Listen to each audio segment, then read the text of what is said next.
The Wild Wild West. Mr. Novak, how you doing, bro? Man. How you like the Mister? I've been trying to be way more respectful lately. Have you? Mister, yeah. The Mister would just fucking piss me off. Fuck you. You don't like a Mister? No. I love Mister. I just feel like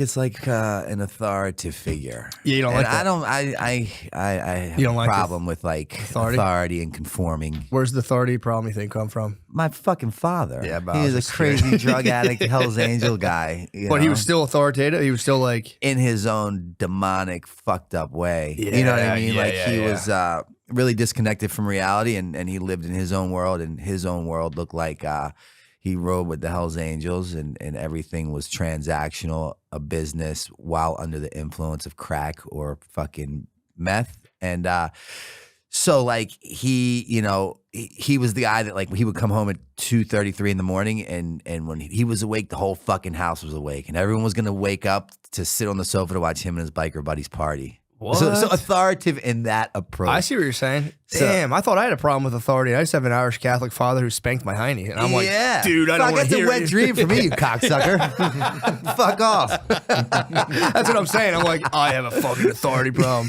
Mine must be nothing, because I think that is real. The link to authority problems is just your relationship with your dad. And my mother's go-to my whole life as a child growing up, she's like, and when I just couldn't figure out fuck about shit, she's like, we should put you in the Marines. Like, if you don't, what do you think I want, a fucking muscle-jacked fuck waking me up at 4 a.m. to 5,000 push-ups? You can fuck off. Yeah, that would spaz you. I have one of my moms, someone like my mom knows, got dishonorably discharged.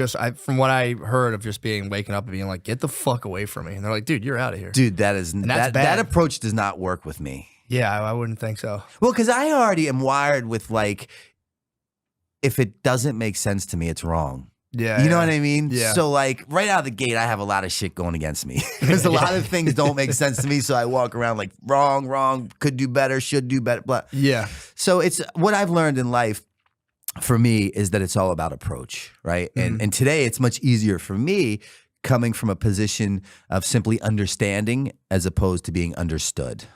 Yeah. So like I just accept you for where you're at, the jarhead for where he or she's at, and just it's cool. Yeah, that was something that blew my mind during COVID, and I like mentioned this before, but I still can't get over it. Like I didn't realize how much I did this, but like especially during like so before COVID, I didn't know that I was really doing this, but I'd go through a supermarket and like every person I saw, it would just be this like weird invisible battle in my head where I'd be like, look at this fucking guy, fucking pussy jerk off. Then I would see a lady and like, fucking chick's not even hot. Is she looking at me? No, she's not, fucking bitch. And like, and you're doing this like crazy maniacal thing in your head. And then COVID, it came to a fever pitch because there was like the mask versus no mask. And then it was like, it was just like, it just all came to a head where I was like, dude, why am I this stressed while taking a walk? And I started doing a thing where like, when I would be out at a grocery store, I would really focus on not having like a silent battle against people and instead just like wishing strangers well and like you were saying, exuding that, whatever that energy is. Dude, I felt so much more comfortable in public after that. Yeah. Which was like, it was like a revelation for me. I love being right-sized by humanity. It just happened to me recently. And I'm really good at like, again, I really have dove into this whole spiritual aspect of my reality and believing. When you say right-sized, sorry, what do you mean? Like, my ego will allow me to create these delusional narratives that aren't even fucking real. Mm-hmm. And then when I'm proved wrong, when I really believe I'm right, I'm like, dude, I am a fucking asshole. And it just happened. You're a Philly guy, right? You'll relate to this story. I had a crazy weekend. I was in New York, all kinds of stuff going on. I drive back and I have like these weekly dinners at this place in Fishtown Sunday nights. Mm-hmm. And Fishtown's kind of oversaturated with like a lot of hipsters. Sure. And in my mind, hipsters are just kind of tattooed, bearded, angry people for no fucking reason. Mm-hmm. It's not like they lack resources or whatever. Yeah. I create this narrative. So I had a long weekend and I'm trying to park under the L to go to this restaurant I go to, and there's this ice cream truck, and it's fucking just submerged with hipsters getting ice cream. And that's cool, right? Yeah. But as I'm doing this 3-point turn, someone I've actually like, oh, he's fucking pissed, dude. He's got a problem. So now I haven't even seen the person. I'm ready. And I'm like the most fucking passive aggressive. Like I cringe at the thought of confrontation. But if you caught me on the right time, I'm like, it's fucking on. Yeah, let's go. So as I'm parking, I see him, and it's a hipster with tattoos and a beard who I already have created an issue with, but I don't even know this person. Yeah. And he locks eyes with me as I'm hoping he would so we can fucking get to it. Yeah. And he goes, "Oh shit, you're so-and-so." And I'm like, "Yeah." And he goes, "Dude, I fucking love your work, man."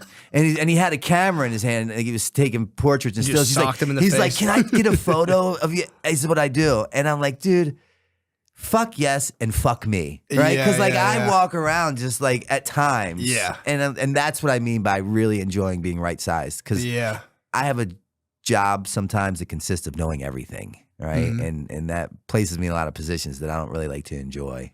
Yeah. When you say you have a job of what do you mean? Because like, you know, for so long when I was caught up in addiction, right? When logical people who knew how to stay sober would suggest to me what I might want to do in order to save my life, I'd suggest why they should fuck off. Yeah. Because I know. I was too smart for my own goddamn good. Right. And then I got to this place where the pain became so unbearable. I was able to look back and recognize that like every common denominator in every one of my problems was me. Yeah. And maybe if I just get the fuck out of my way, I might stand a chance of living a better life.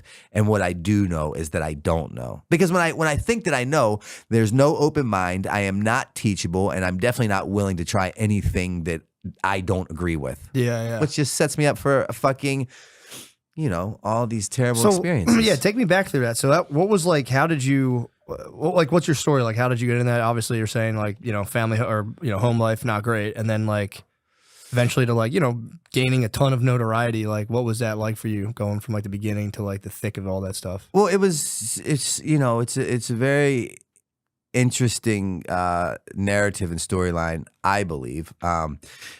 Because I come from Baltimore and you're obviously from Pennsylvania, so there's a lot of similarities at this table. But coming from that home life of a pretty chaotic household and a father who was pretty out of his fucking mind, I believe I was genetically predisposed to addiction or alcoholism. And that paired with the atmosphere I was brought up in, it just made sense. Yeah.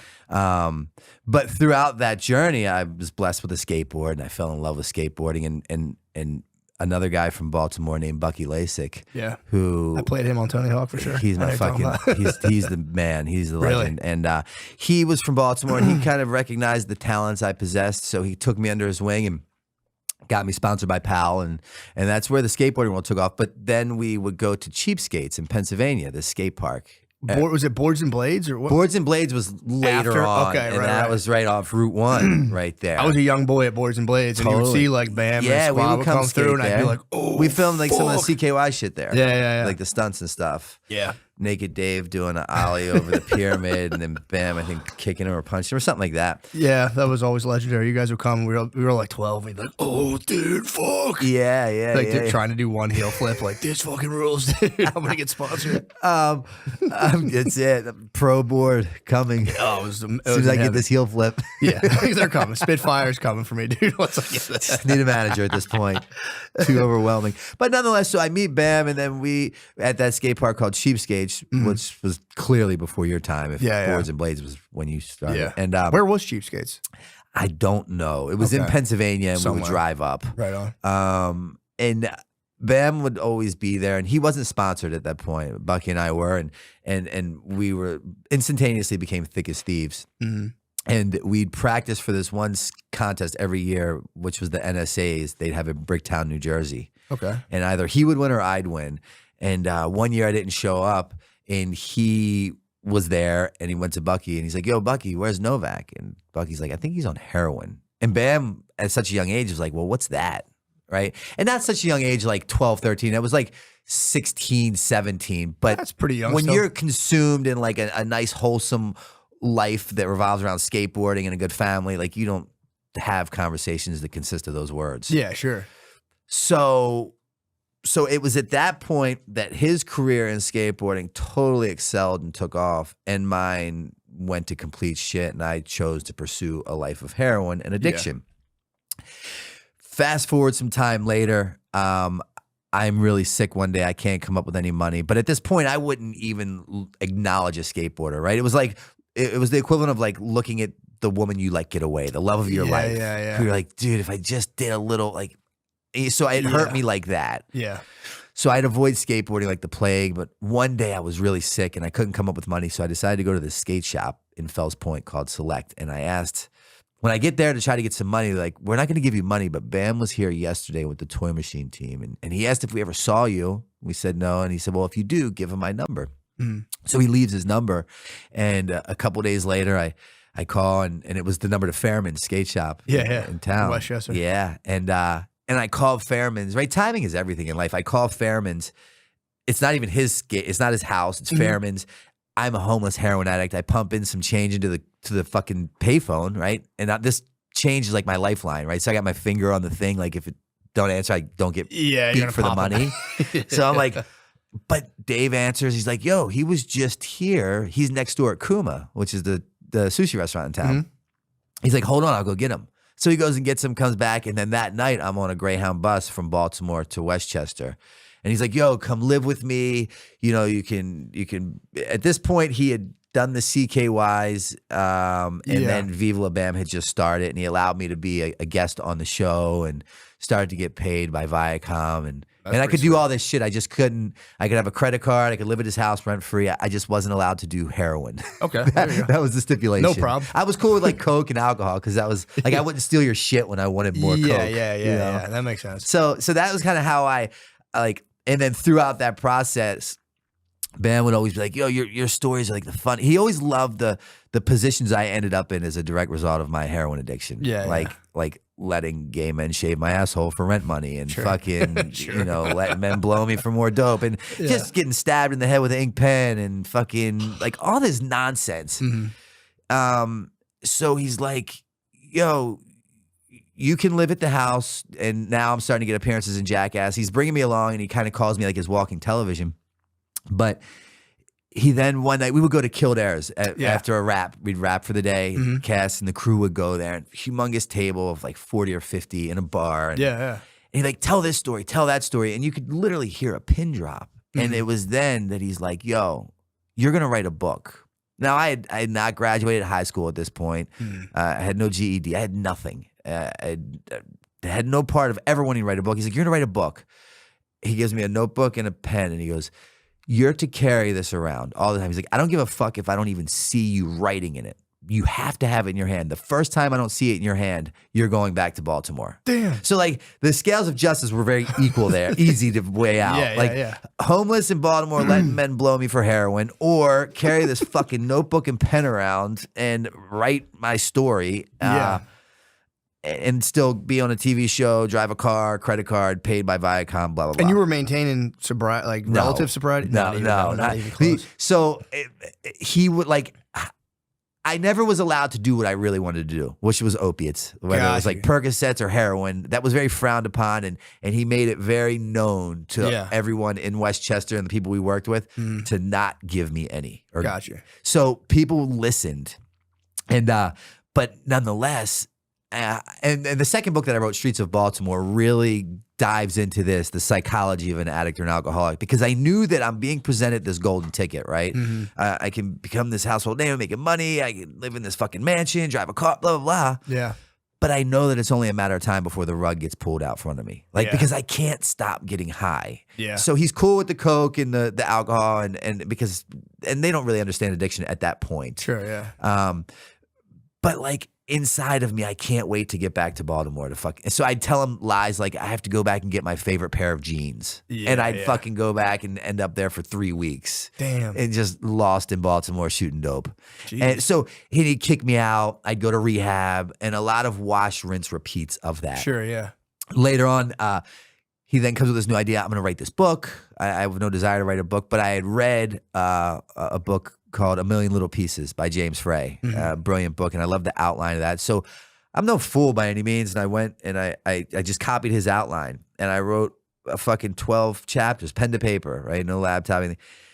And my co-author is a man named Joe Franz, who made all the CKY videos. Okay, yeah. Filmed the Viva La Bams and Jackass, and he did not want that job, but Bam was like, dude, you're going to do this. Because no one wanted to work with me. I was like, I was not a good fucking employee.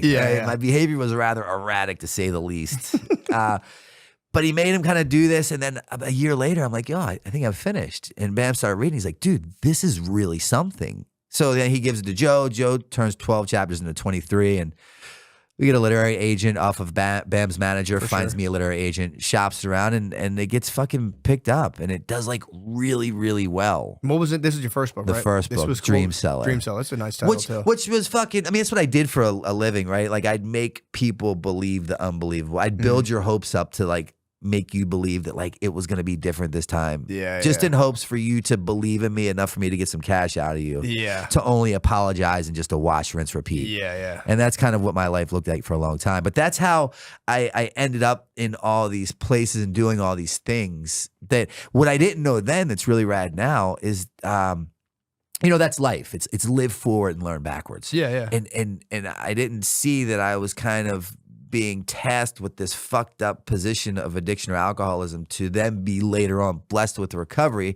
and use the very same platform that I gained notoriety from as being just this fuck up drug addict alcoholic to being this guy that's like, yo, if you want help, like I will help you. I have all these avenues to like get you out of where I once was. Yeah, can you put that into words? I'm always kind of fascinated by that when it's like, because it is obvious to anyone who's not on drugs. When you know someone who's on drugs, you're like, dude, if you just don't do drugs, you won't have as many problems. And they're like, I have to do them. Sure. And it's like, what is like the thought? Is it even a thought process, or is it just like a genuine, just like urge? At that point in time for me,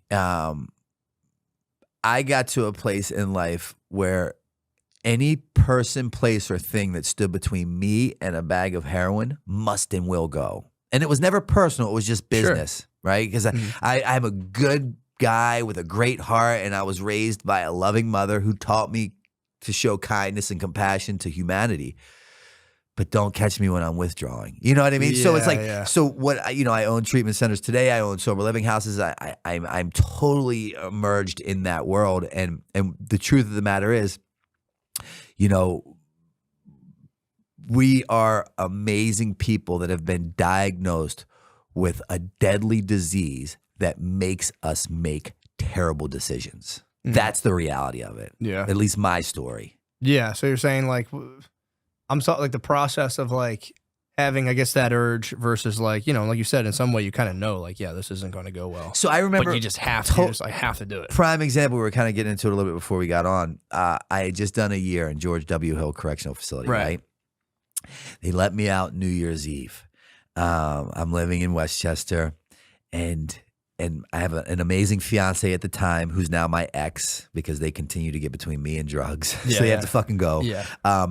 And she's moved our home while I was incarcerated. She redecorated it, really tried to love my addiction out of me. And I wanted to be done with it. I really did. That night I was released, I called up one of my buddies who rode with the Pagans, who partied with us in Westchester. And he brought over some Percocet 30s and a couple Xanax. Now, I had been sober for a year up to this point. Yeah. And I'm on parole. Like, I know what the deal is if I fuck up. I find myself in Ryan's pub in Westchester because I live right down the street, and I told my chick, because she'd watch me like a canine. I'm like, I just have to go up here to say hi to whatever. And I go, and I'm in the pub, and I'm sitting on the toilet, and the toilet paper dispensary is to my right, and I crush up 2 Percocet 30s and a half of Xanax, and I have it in my billfold, and I'm about to put it in my nose and sniff it, and I'm literally crying. I uncontrollably crying. I can't stop crying because I know that as soon as I do this, I'm going to begin that behavioral pattern that takes me where I don't want to go and makes me do things I don't want to do, but I can't control myself. Yeah. There's no room for logic at that point. Jesus, man. And that's kind of what my day in, day out looked like for a long time. Yeah, that's a good explanation of it. Because I know it's not like a thing with like words. It's just kind of like you also don't. And it's like it's pretty fucking rugged, man. I remember that night. I'm in the bathroom. I'm doing this, and I could hear people out in Ryan. You know where Ryan's is, and they're having a good time. They're waiting for the ball to drop. They're laughing. They're fucking playing. They're cheersing, and I'm in the stall just crying uncontrollably with a fucking rolled up bill up my nose, getting ready to sniff everything I love away. Oh, And that's what addiction is yeah. as a whole. But it didn't start that way, you know? Yeah, yeah. How did you end up starting to do heroin? Because that was like a big jump from like skating and just kind of like, was it the pills first? It was or- the fucking hallmark progression, you know, the opiate, the perks alcohol, and the all that weed, shit. stealing the Yeah. herb from the dad, and Yeah. then the blow because he sold a lot of blow. And Yeah. things just progressively got worse, but mine was genetic. So, you know, I have a mother who was a nuclear physicist. I have a brother who is an attorney who works in the White House. It's awesome. I have a sister who works in the hospital my mother ran, but they are by a different father. I'm the only one by my father. Got you. He was an addict and his father was an addict. Yeah. You know, so I believe I was fucked from the gate. Yeah, that But makes sense. the thing now is that, like, it's like, you know, my poison has become my medicine, and like, it's turned out to be the biggest blessing that's ever happened in my life. Yeah, that is the thing with. I feel like addiction. It is like it's almost like a weird spiritual practice if you think about it. You just kind of like, rather than like meditating, you're just getting so fucking high all the time. Totally. And your life just collapses, and then now you have to really kind of. It gives people, I think, a deeper appreciation for life if they make it through it. That's my. For sure. my And that's the understanding. thing, right? Because Yeah. here's the reality, and this is why people are so just like frustrated with battling the disease of addiction. Mm-hmm. Statistics state, theoretical evidence dictates that I or anyone else that is sober are to be high or dead, right? Like the data collected, the analytics Mhm. fucking from all over these studies that are given states that the majority of people die as opposed to find sobriety. Yeah. And I remember getting out of my last facility, and you know, BAM was always a constant theme throughout my life. And I stopped over and I saw him, and he's like, "What the fuck? What was different about number 13 treatment center? Why not 12 or 10 or 6 or 4 or 3?" He's like, "What did you have, like a meeting with God or something?" And I didn't say it to him because it's just too much for one to grasp. But in my mind, I'm like, yeah, I kind of did. Really? So and that's what I've heard before. Wasn't that what AA was founded on? The guy Bill And Bob, went to like yeah. Carl Jung, and he was like, "Bro, either find God or you're toast." Yeah. In a way. So you know, I'm not religious. I don't particularly care for organized religion. Sure. But I'm insanely spiritual, and it's like, where's my spirituality if I judge your spirituality? Mhm. So like acceptance is the answer to all in world. For sure. But I didn't understand that. See, the truth of the matter is, and this is a blanket statement that I'll make for anyone that's in addiction or in recovery, is that we didn't get here because we took the short bus to school. Quite the contrary. We end up here because we're too smart for our own fucking good. And then I land in a seat of a 12-step meeting or a treatment center that literally has the ability to save my life, and I fuck around and outthink myself right out of it. Yeah. Right? Because recovery is one of those weird things that works so well, people stop fucking doing it. Yeah. Think about it. It's such a mind fuck. Yeah. Right? So what I didn't know is that, like, the last thing I tried was the first thing that worked, right? Because I was just too smart for my own good, and I wasn't quite willing to buy into the process. It worked great for you guys, but I'm a bit different. Yeah. right? Yeah. That's everyone I've known. Everyone was like, Totally. I'm not one of those guys. Yeah, for sure. And at the end, when I was optionless, literally, I was homeless, I was moneyless, I was friendless, I was carless, loveless. Just that was me. I had no other choice but to buy into the process. I didn't even want to do it then. I begrudgingly did it, but like, fuck it. I have the time, and no one's expecting or requesting my fucking presence, so let's Sure. run it. And the craziest thing happened is it started to work. I experienced the 12 steps, and what happened throughout the 12 steps is I had a spiritual experience. And the definition of a spiritual experience is simply a psychic change, meaning that I, Brandon Novak, today no longer look at things the way I did then. Do you Right. remember what kind of kicked that off exactly, or was it just kind of Pain. like, yeah. Pain. I had to end up in a place where the pain was so fucking unbearable, Yeah. right? Like to where my back was against the wall, and I had nothing else to do to get myself out of the position that I had created for myself. How long did that take? How long did that take of like doing heroin? Well, my overall resume with alcoholism and addiction was 22 years. Okay. Wow. So, but you know, the last 10 were really bad. Yeah. What did that look like in terms of like you're saying like the personal pain? Was it like obviously like there's probably physical discomfort and all that stuff, but like just like alienation from everyone you've ever known? Were you like kind of like kicking yourself over like how much better things could have went? Like what was like the real primer? All of the above. But what I didn't know then that I know now is that each one of my attempts at trying to find recovery were not failures. Despite me thinking they were, because like I would use in treatment, I'd get kicked out, I'd leave, I'd use the same day. And as any blessing happens to anyone, it happens unbeknownst to us, right? Like if I knew when and where a blessing was taking place and I was to report there to receive said blessing, I'd fuck that up, right? So like I had to be put in this place where these seeds were being planted unbeknownst to me. And then finally, on that day where the appropriate amount of pain was created, where it became so unbearable that I was finally willing to do what I had never been willing to do, which is become open-minded just long enough to pick that phone up, ask for help, and then the craziest thing ever, but fucking follow through with it. I started to see that like none of this was what I thought a failure. Like it all played its part when it was supposed to, so that finally when the opportunity met the appropriate time, an event was going to take place that was going to create this outcome unlike anything that I could wrap my feeble mind around. And I saw on my way into that last treatment center, like it's like the skies parted and I walked across the sea and everything they said made sense and just like it hit me. And I knew that like, I get it. It makes sense now. Yeah, okay. It all makes sense. And so you knew even just heading while on the way there, you're like just something. Flip. Because they would be like, dude, I own facilities now, and my favorite thing is to run groups with my clients, and I can't get enough of that. And I'm like, who in here thinks that you're in here because of drugs and alcohol? And the majority of them raise their hands, and I'm like, you're all fucking wrong. That's not why we're here.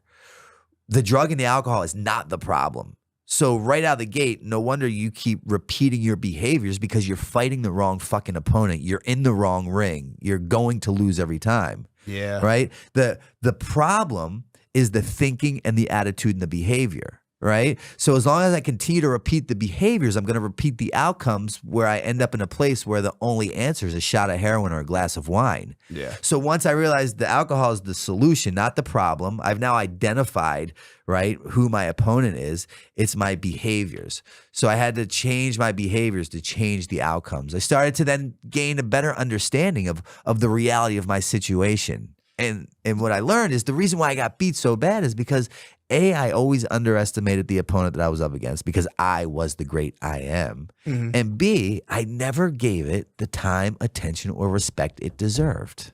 Yeah, and you're talking, when you say that, you mean like yourself basically? Or like, because it sounds to me like it's like you were saying, like, yeah, fucking heroin, fucking keep making me fucking do it. When in reality it is like, it's yourself. And nobody, even without drugs, nobody wants to admit that like they're a complete problem. Exactly. And again, this isn't just substitute the word drugs for whether your things porn, sex, food, shopping, gambling, fighting, fucking, whatever. Yeah. Right? These are the solutions to the problem. And you were talking about it during COVID, right? Prior to COVID, you'd walk around with all these narratives of these people. And then all of a sudden in COVID, and it made me think of it, we were kind of forced to be with ourselves, by ourselves, to look at ourselves, which is what we avoid by fucking fighting, betting, shopping. You know what I mean? And then I start to look at me, which is why I got high for so long, right? To escape the shitty reality I created for myself as a direct result of continuing to shoot dope. And then finally, when I got into a place where I could start looking at me, I realized that I'm the problem.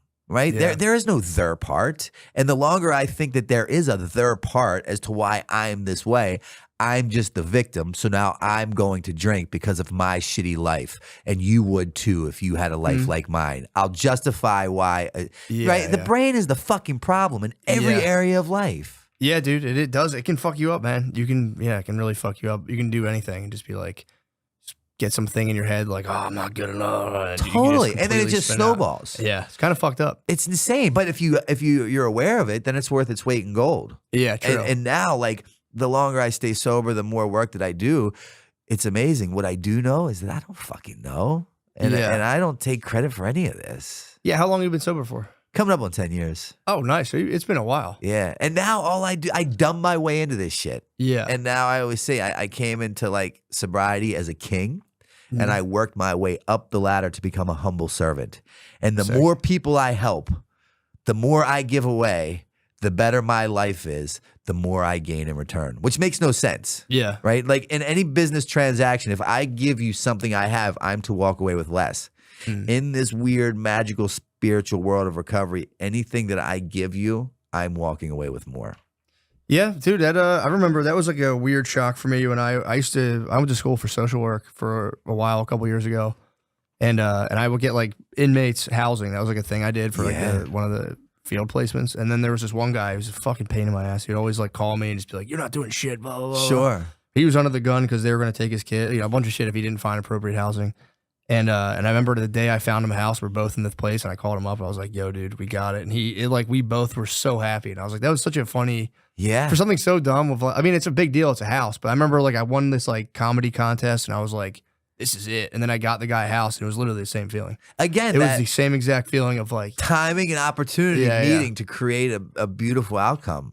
But it is a weird thing. That was like a weird thing for me when I was like, oh, you can get just as happy for doing nice things for people as you can, like, achieving some sort of personal victory. Any monetary fucking victory. Exactly. And it's like, it is honestly, I would argue that like when you do something like awesome for a person, I think it feels better than if you just like kill it in some way with like a sales thing. Straight up. Yeah. And that's the thing. No matter how much, for me, what I did for the majority of my life is I just like rearranged the furniture on the Titanic, right? For years, and I swore that this way was going to be the proper placement to make sure my ship doesn't sink, and I would always do that.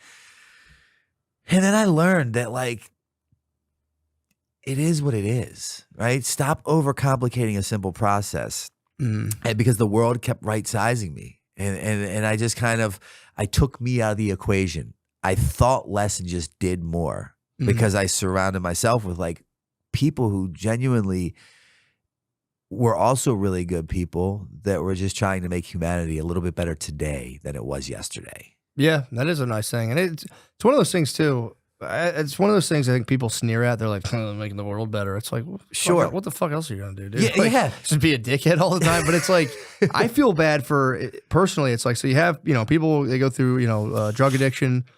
There's like this whole thing. It's like, everyone, when, I would imagine you're a drug addict, there's like a part of it, like everyone knows I'm an addict. People are talking shit on me, everyone, blah, blah, blah. But then almost like you reach a point where you're like, I don't give a fuck. And that's like a very freeing experience eventually. Whereas there's people who don't ever, fall into a deep drug addiction, but they never get to really face their own like self-defeating mental patterns. And in a way, it's almost like the person, in my opinion, who goes through addiction and gets out of that ends up having, I think, a richer existence than if you never really have to face that or come like face to face with yourself and like really look at yourself. Because there's people who get 100%. Through life good on paper, but it's like, they're tortured. Absolutely. And it's like, I was like a shame. I couldn't agree with that sentiment anymore. That's a spot on fucking example. Because everyone I know who's in recovery is like, they're very open. There's like you can tell. It's like, okay, this person really has turned a corner, because it's like, something switches, and it's like nobody really knows exactly what that is, but it really is the most consistent factor is having some sort of spiritual experience or like like an awakening experience. Studies show that people that do what the studies show that sober people that do what other sober people do in order to stay sober have better odds of staying sober. So like there's not a black and white one size fits all, and you can try another method or another avenue that could equate to the same result. But I got to a point where the stakes were way too high, and I was tired of rolling the dice, and I kind of wanted to start working smarter, not harder. So I just bought into what the group does in order to stay sober. But the funny thing was, and you said it, it's all a thinking problem, right? And I always have this alcoholic brain that lies to me, my own voice. And it always makes me believe the unbelievable. Yeah, and it creates these delusional narratives. And I walked around for years thinking that no one in this world knew that I had a problem but me. Oh, really? Yeah. Like I thought that I was kind of keeping it contained. Just enough to continue to enable my behaviors, which is getting high and justifying the outcomes. So that's crazy. You really didn't think people were like hip to you at all. Not nearly as much. So I didn't, right? I thought that no one in the world knew that I had a problem but me. And then when I finally bought into the process, what I learned is that everyone in the world knew that I had a problem but me. Yeah, that's right. I was the last person. Why? Because I possessed that job that consists of knowing everything. That's really funny. And I'm like, fuck. Right? And, that's so funny. And that's what I again, right? I was ignorant to the process and the reality of my alcoholism because I lived off of justification and minimization and deflection, right? If only she didn't come home from work early, she wouldn't have found my needles on the table. Yeah. If only the parole officer's fucking husband would have banged her out, she would have been mad and gave me a piss test that fucking got me dirty and sentenced me to 6 months. All this it's nonsense. always other people's fault. So finally, the craziest thing happened. I started to take accountability for my actions and started pointing the finger inward and realizing that, whoa, like it's me and my behaviors. And I started changing my behaviors. And I started changing the outcomes. And I started to like the results I got. So it snowball affected into this. Yeah. It's just crossing that like threshold to even consider the possibility. It was so simple, though. I missed it. I overlooked it. Yeah, dude, I think most people go their whole life without ever saying it. But dude, everyone says, what's the answer? What's the answer? What's the answer? If any of us had the answer, we would bottle that thing, we'd sell it, we'd be a billionaire a billion times over. True. I believe it's so simple as just helping one fucking person. Someone took the time to stop and help me. I, in turn, helped another. 2 turned into 4, 4 turned into 8, 8 turned into 16. Before you know it, you're changing the narrative, which is ultimately changing the outcome. It's so simple. Just slow down the process and help one person. Pardon the interruption. This may or may not be Sean Gardini speaking. And this may or may not be Sean Gardini on camera. Who is speaking and who is on camera is not important. I've come to tell you that Sean Gardini is doing stand-up comedy shows. The upcoming shows are in Cleveland, Ohio, December 8th, Buffalo, New York, December 10th, and Baltimore, Maryland, December 11th. Please come to those shows if you can. The tickets are at SeanGardini.com. Thank you. Hear me out here. I failed to promote my shows in the Irvine Improv, SoCal. I'm so fucking SoCal. I forgot to do the ads or make a flyer for the Irvine show. Oops, my bad. It's next weekend. Thanksgiving weekend. Friday, November 29th. Saturday, November 30th. 2 days, faux shows. Come out to motherfucking Irvine Improv. And I'll be honest, I'm not just saying this because I'm doing a show. I love Irvine. Irvine was the first place I went to in California. And I was telling someone recently, I'm like, I fucking love Irvine. And they lived in LA and like, are you kidding? Are you trying to be funny? I'm like, no, why? And apparently everyone from LA just snubs Irvine. Like, I would never. Fuck you guys, dude. Irvine rules. LA's fucking bullshit. Irvine, we're talking Laguna Beach. We're talking motherfucking Newport Beach, conservative ass stronghold down there in SoCal, dude. Shit. Come out. I love Irvine. It's literally the first place I went to in California. I'm very excited to go there. I'm going to bring my whole motherfucking family. We're all going to do Thanksgiving out there. It's going to be sick. So Irvine Improv, Friday, November 29th, Saturday, November 30th. Let's go. Let's show these LA fucking pussies, dude, who's really fucking SoCal. They're not fucking SoCal. They're north of Irvine, bro. Yeah, so how did you get into the recovery homes? When did you start that? And like, what was that like? I had my get well job was washing dishes for $6 an hour in Levittown, Pennsylvania. Oh, nice. At a diner called Mary Ann's. At 38 years old, I'm busting suds in the back with a coworker who's fucking 14. Damn. My brain told me that, and this is after skating, jackass, fucking author. Yeah. My brain told me I should have, at the very least, been the president of the United States. And I'm fucking busting suds with Brian here for $6 an hour. Yeah, what was that like? Struggling. I had heard the word humility, and it sounded fucking cool, and it rolled off the tongue right, but try swallowing that fucking thing. I'm 38 right now, dude. Yeah. If I had to bust a suds. Imagine fucking you leaving here and going back to Levittown, Pennsylvania, to Mary Ann's Diner. Shout out to Rich, and they were great guys, and the owners, and busting suds for $6 an hour. Next to a 14-year-old How long did you do that for? 1 year. That's long. That's I had no idea what my next move was going to be. Right, yeah. Because my qualifications didn't state that I had any special qualities. I know what you mean. You can't be like, yo, let me hop on a TV show real quick. Yeah. Or like, let me fucking, I don't own a computer. I skipped that whole, I went from skating to heroin. Yeah, I wrote my book, pen and paper. I can pawn laptops great. I don't use them. Even to this day, I don't email. I got my first ever computer during COVID. I used it 7 times and gave it the fuck away. Really? Yeah. So are you all like, do you fuck with like the Instagram and all that stuff? Okay, I like that. but Gotcha. like the thought of an app gives me anxiety. I got what you're saying. Yeah. Right? And I'm just like stubborn by nature. So you're busting the studs for a while. Then Yeah. How did you get into the recovery But I space? started like that job that I thought was so fucking beneath me turned out to be the foundation of who I am today. And I think by social standards and regards, I could be considered a pretty successful guy. I have all these different businesses and properties and blah, blah, blah.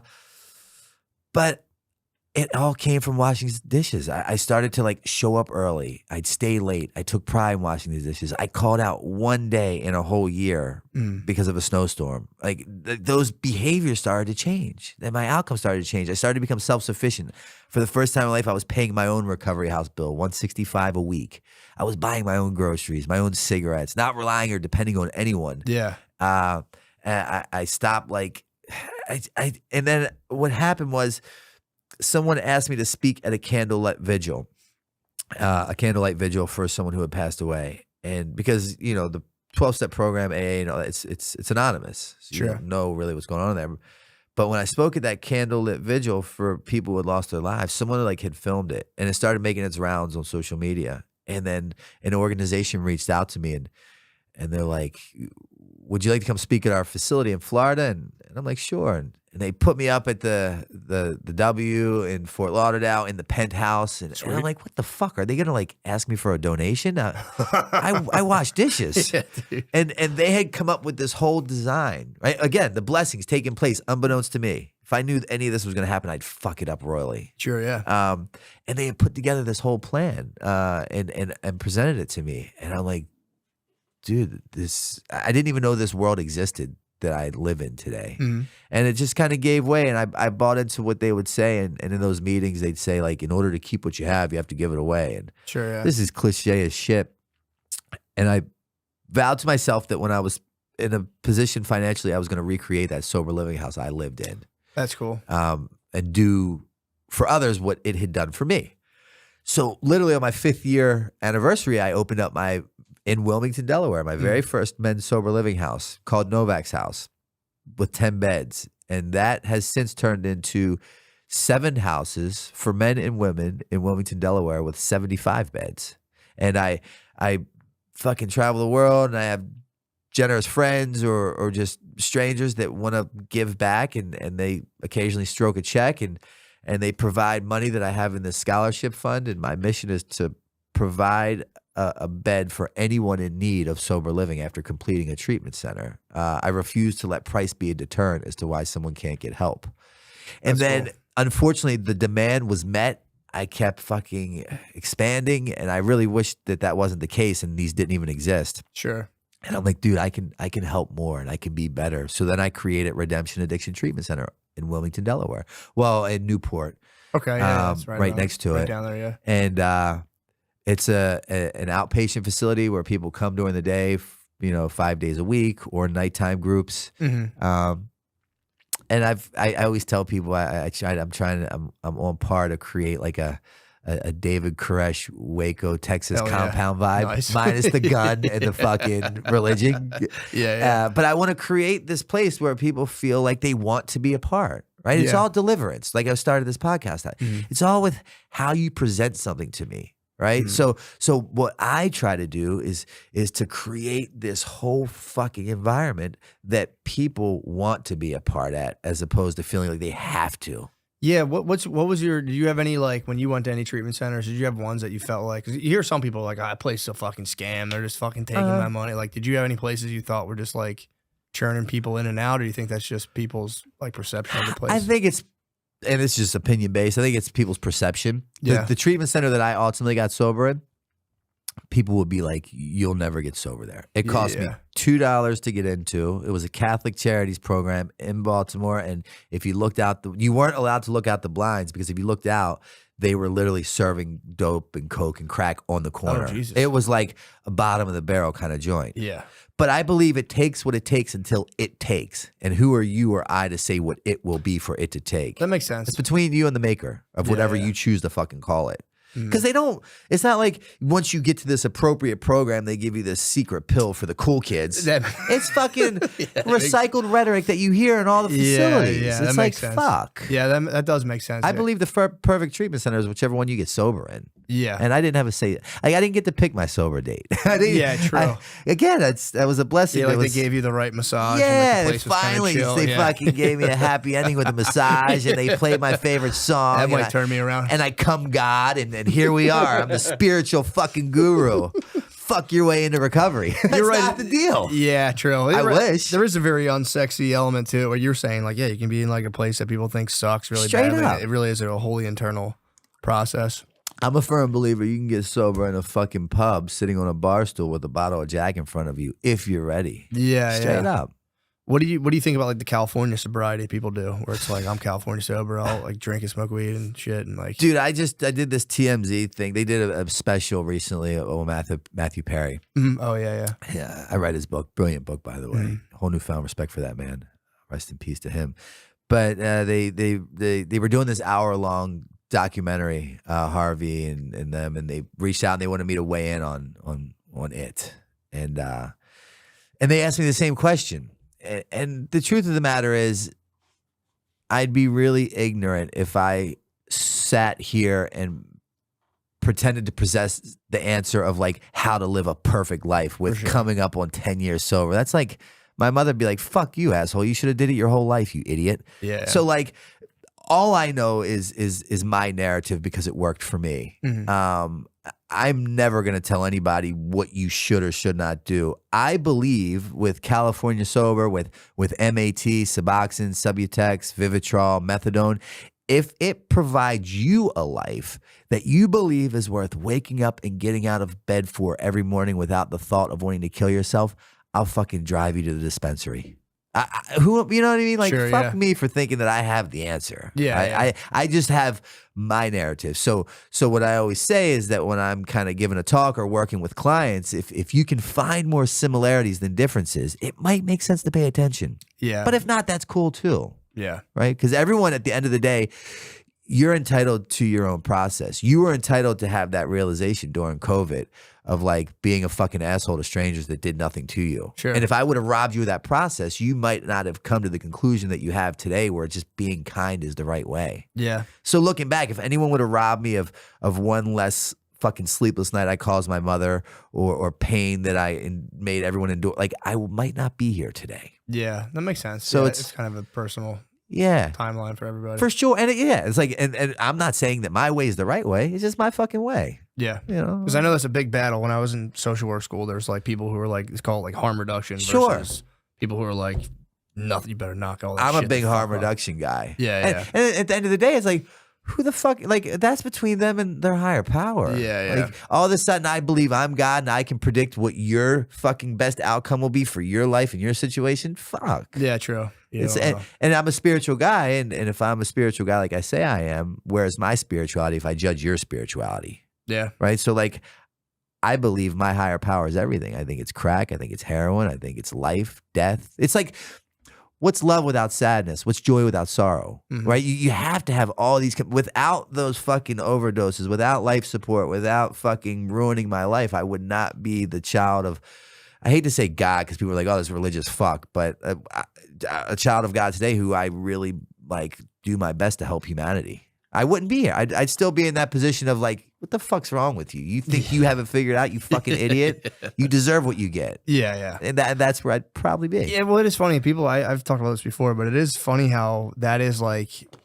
the God talk's taboo now. Before it was like you couldn't talk about sex. Now you can be like, I'm fucking jizzing. And everyone's like, but if you're like, they had the whole Me Too movement at that point. True. Yeah. But if you mention God, people are like, what the fuck? Totally. And it's like a pretty wholesome, I think it's a very wholesome concept. But it got tainted by, I think, people just being like the religion aspect of being like, you're going to hell because you fucking came. For sure. It's like that, and that's a shame. But sucks. But you need those people, right? Those people are just as important as the other ones that aren't those people to make me realize how much I don't want to be like that. Because without those people, I'll turn into that person. Yeah. Because I don't have like a warning sign or like like who I don't. I need the bad to remind me what I don't want to become, so I practice good. Yeah, and I wonder if it's gonna like, because every even like religions, like concepts of God, like go through waves where it's like we used to think it was like fucking fire, and now we are like there was like the mythological hero of like there's these entities in the sky that we can like be like, hey, please help us. That'll like change everything, and then like that like around like an organized like testament of like this is the guy who came down from heaven and Amnita. So now I wonder if it is going to regroup in like some different conception that people will universally buy into, or if it'll just be like a fractured thing forever. The older I get at 45, I see that things just evolve, but then just come back around. Yeah. I was looking on the plane the other day, and there's this chick who has, as you see, these new things are like the big headphones. Apple Pros. Where like your mom used to have it back in the 80s. Yeah. And no one's doing the AirPods anymore. It's just like Miami Vice, like fucking color schemes and chicks wearing baggy ass jeans have now come back. I know. So it's like, kind of weird. Just live long enough and you'll realize that like shit's not that heavy. Yeah. and it's going to be okay. And the fact of the matter is you don't really have much say so in any of it anyways. Yeah. For me, that's what I do. And I just kind of remain like, I don't know what I remain. It just depends on when you ask me. No, that's true. So, and then, I'm curious too. So you were doing the Viva La Bam stuff and all that stuff fell out. Like what happened with all of like all the people from Jackass? You guys all still talk, or like where did like was there like a big falling out, or like what happened? Nah, I mean everyone's good. I was just with Steve-O in LA a couple weeks ago. Yeah, he's kind of doing his thing. He's killing it.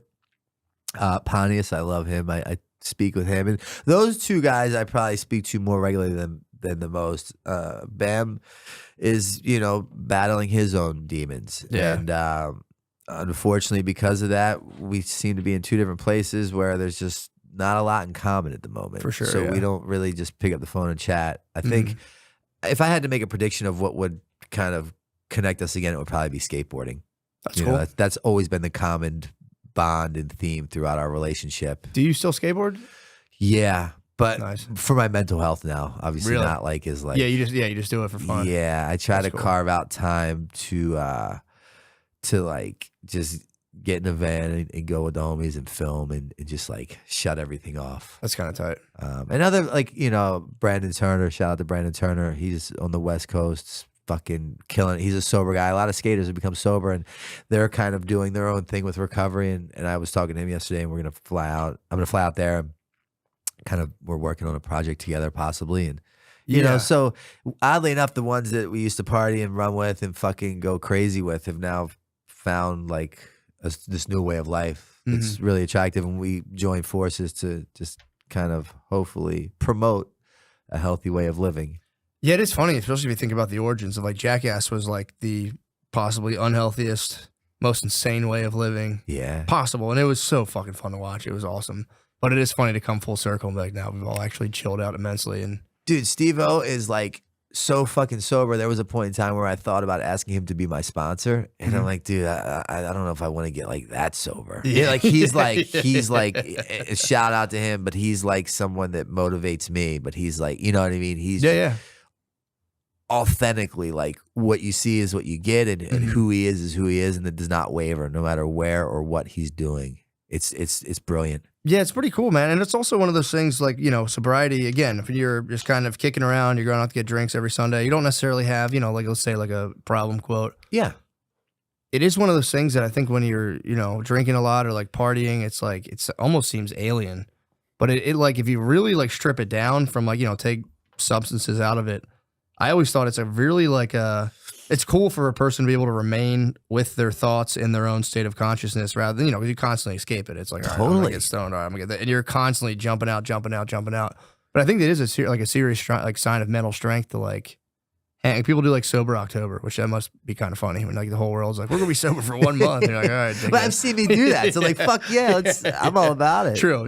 But it's got to be funny with like 10 years. Like, oh, I'm glad you're having fun. For sure. There is something I think that is like, especially the older you get, it's like, it does take mental strength to like sit with yourself, not being able to kind of leave your consciousness like a little bit by, doing like, oh, I want to get a little high, I want to do this, blah, blah, blah. Totally.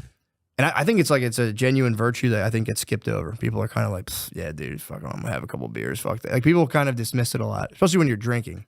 But I always thought it was like a it's hard to do. It's like, it's very hard to do. And it takes like, you know, when you can't kind of jump out of yourself for a little bit, it forces you to work through, you know, the kind of, you know, whatever, broken gears in your head. I make a point to let people know that in my programs, right? Because the people that I'm working with, they're coming in, they have a week, they have 2 weeks, they have 4 days, they have 1 day, and they're sitting there and they're feeling like they're not enough. They could be doing more. They should be further along. And I'm like, look, what you're doing, the majority of society is not. Who wants to strip away their escape routes to be forced to look at themselves, right? With themselves, by themselves, without having any drink or drug to escape the terrible reality that you've created as a result of your addiction and man up and fucking walk through it. I'm like, I will walk with you people. You people are the ones that I want on my team right now. Like at fucking over 10 years and you are the people that I fuck with, right? Like, and there's a lot to be said with that because I don't just give my time to anybody. Sure, yeah. So it's like, I really make it a point because I know in early sobriety, it's like a, you know, those week, 5 days, 30 days, 60 days. It's like of sobriety. It's like a bipolar roller coaster ride from hell. Yeah, I can right? imagine. You can be above heaven high. The wind can blow wrong. You're like below hell low, trying to figure what the fuck just happened. So it's important to give people the credit of it takes a lot of work to end up in that position for fucking 2 days sober. Yeah, So it's and I always say it takes so much longer to get 2 days sober than it will to get 2 years sober. Yeah, Because you're just sitting there looking at the clock and you're like, yeah, should I not? Can I not? Should I say fuck it and just do it? Should I not do it? You're still consumed with the actual drink or drug. You're just not partaking at that moment. Yeah. And to make it through that, to address all these ailments and start to look at you without an escape, that's fucking big boy shit. Yeah, it sucks. And most people don't do it. Yeah, I know. And that's okay. I need those people that don't do it to show me why I really need to keep doing it. For sure, yeah. Right? It's all perspective because they told me at treatment if I changed my perception, I could change my world. Yeah. And I bought into that shit. You know, and believe it or not, they were fucking right. Yeah. No, it's pretty sick, man. I'm happy for you, man. That's awesome. Yeah. You know, it's like I'm stoked. I'm grateful. But who really is like my mother, my friends, my employees, the police, the probation, the parole officers, the judges. You know, life has become a better place to be in with my sobriety, not only for me, but for other people. Yeah, and I always, like you were saying, the service thing's big because especially when you're like, you know, if you're in even with, you know, with or without drugs, if you're just like living a negative existence, you're usually convinced like in order to conquer my own negative existence, I have to achieve at some level that just somehow like shuts all this down and people will realize and they'll like me. Whereas like in recovery, it's like, or you can just like help people. Yeah. And it gets the same thing. Like if you're like lonely, it's like, well, rather than trying to be the man, just go volunteer. Yeah. And you'll get that. Like, it's like a quick route into kind of like a nice social existence. And everyone is just like, no, I have to conquer the world. Yeah. It's like, too easy. It's too simple. Exactly. It's really fun. I always thought it was kind of funny. It's like, it's a simple fucking approach for an overcomplicated thinker. Yeah. And that's why I say smart people generally have a hard time getting it. Yeah. You know, I had to dumb my way into this position. And that was through me being beaten into a state of reasonableness as a direct result of my behaviors. But it doesn't have to get that way, right? Like one of my business partners, I met him in treatment. It was his first attempt ever at getting sober. And he's remained sober. Really? He was like fucking up. So it's like, and that's the frustrating thing. Most people are like, well, why can't my level get it at number 1? Why does he have to get to 13 like you? There's no black and white. It's such an individualized process. And if you look at the statistics, it's very sad because it states that you're not going to win. Yeah, but I'm here to fucking say, like, fuck that. Yeah, like, not only am I going to win, I'm going to fucking kill it. I'm going to own it, and it's going to turn into be my biggest blessing. Yeah. And if I can do it, so the fuck can you. There's nothing different between us except for what I was willing to do. Yeah, I mean, and I'm sure that's got to be like, it's really rewarding too. Like you were saying, having the groups and like seeing like even a couple people kind of take off. Because I guess if you really look at the recovery homes as like, if this doesn't work for me, this whole place is bullshit. Or being like, dude, for sure, someone's got to do something. What is it? Is like the opiate with overdoses going down? Are they still going up or like? I'm not a big stats guy. I don't look at numbers. I just kind of fucking remain ignorant to it and live in my own world. Yeah, yeah. Which Well, you is don't great, hear about but it as much anymore. It like dominated everything for a while. after COVID, alcohol became a big thing. Oh Yeah. So I have a lot of alcoholics in my facility now. Gotcha. And then meth's making a pretty big. Yeah, meth made Big a push. wow comeback. A lot of people got off heroin or fentanyl with meth. Yeah, You know, I've heard. I've known people who have like off the heroin, meth comes into the picture, and they're like, "Damn, I'm actually super productive." And then it's and just then like, I do I work with the DEA. I'm like a keynote speaker for the DEA at these summits that they have all over the nation, and I was just doing an event with them in St. Louis, and they were like, "Yeah, cocaine's making a big comeback. We're fucking busting down big shipments of cocaine." So. Kind of like how I said Miami Vice was cool again. all Like comes crack around. could be cool again soon with like the Very well. 80s. You know what I mean? yeah. Like that's usually how the world works. Do you think they should legalize drugs? Do you think that'd be easier to help people, or do you think it would make things worse? I think so. You know, I don't know about legalizing it, but I do believe in like safe injection sites. And Philly was going to be the first place to do that. Yeah. And then they shut it down at the midnight hour. And their fear was that like it could trigger others in the community to want to get high. And I don't, maybe that's the case, but for me, I would never walk past a safe injection site and be like, I think I want to go in there and shoot up heroin. Yeah, I don't think it would. I think they did this in London or Britain, whatever, And years ago. And I it believe worked. it works in Sweden. I think maybe. Yeah. And what I think would be beautiful about it is you use it as a portal, right? It's a major harm reduction approach. They give you clean needles, clean water, clean cotton. And they test, obviously, the drugs. And then they test the drugs. And the majority of the people that are in there don't really want to be in there anymore. That's kind of what it's lost its allure. Exactly. You're under like, you're in like a doctor's bench. Yeah, You're you're being fucking monitored as you shoot up with some weird guy to make sure you don't die and to inject you with Narcan. So at the very least, when you do say you're ready, bam, we have avenues to get you. Yeah. But now check this out. Me being a major advocate for that, right?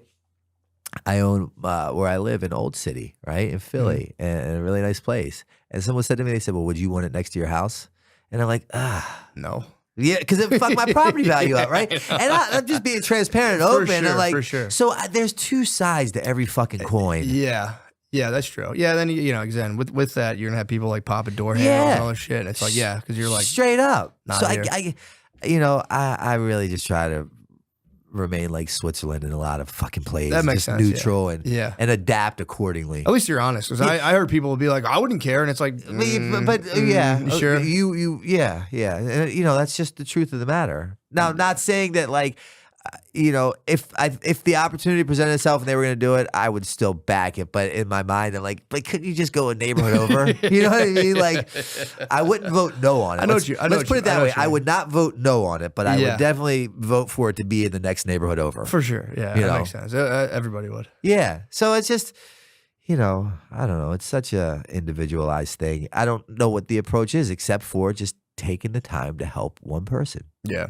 That's it. One person. True.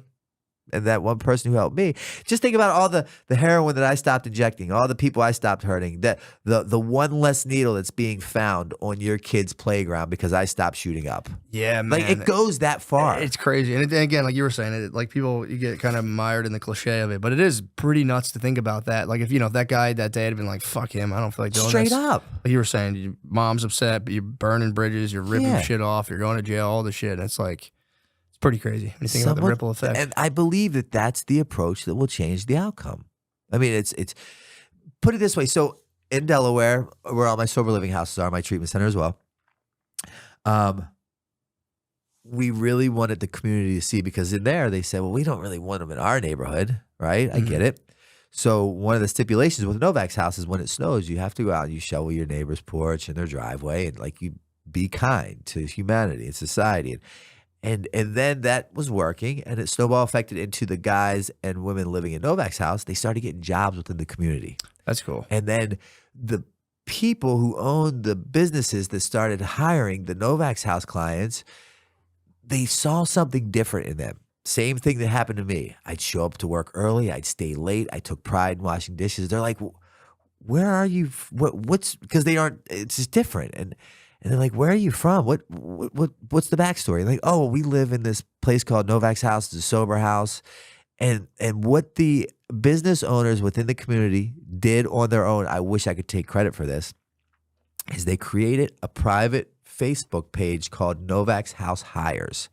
And if any of these businesses need employees, they put a post up that goes to the Novak's house only. And then if any of the Novak's house people need a job, they put their resume or what their qualifications are. That's cool.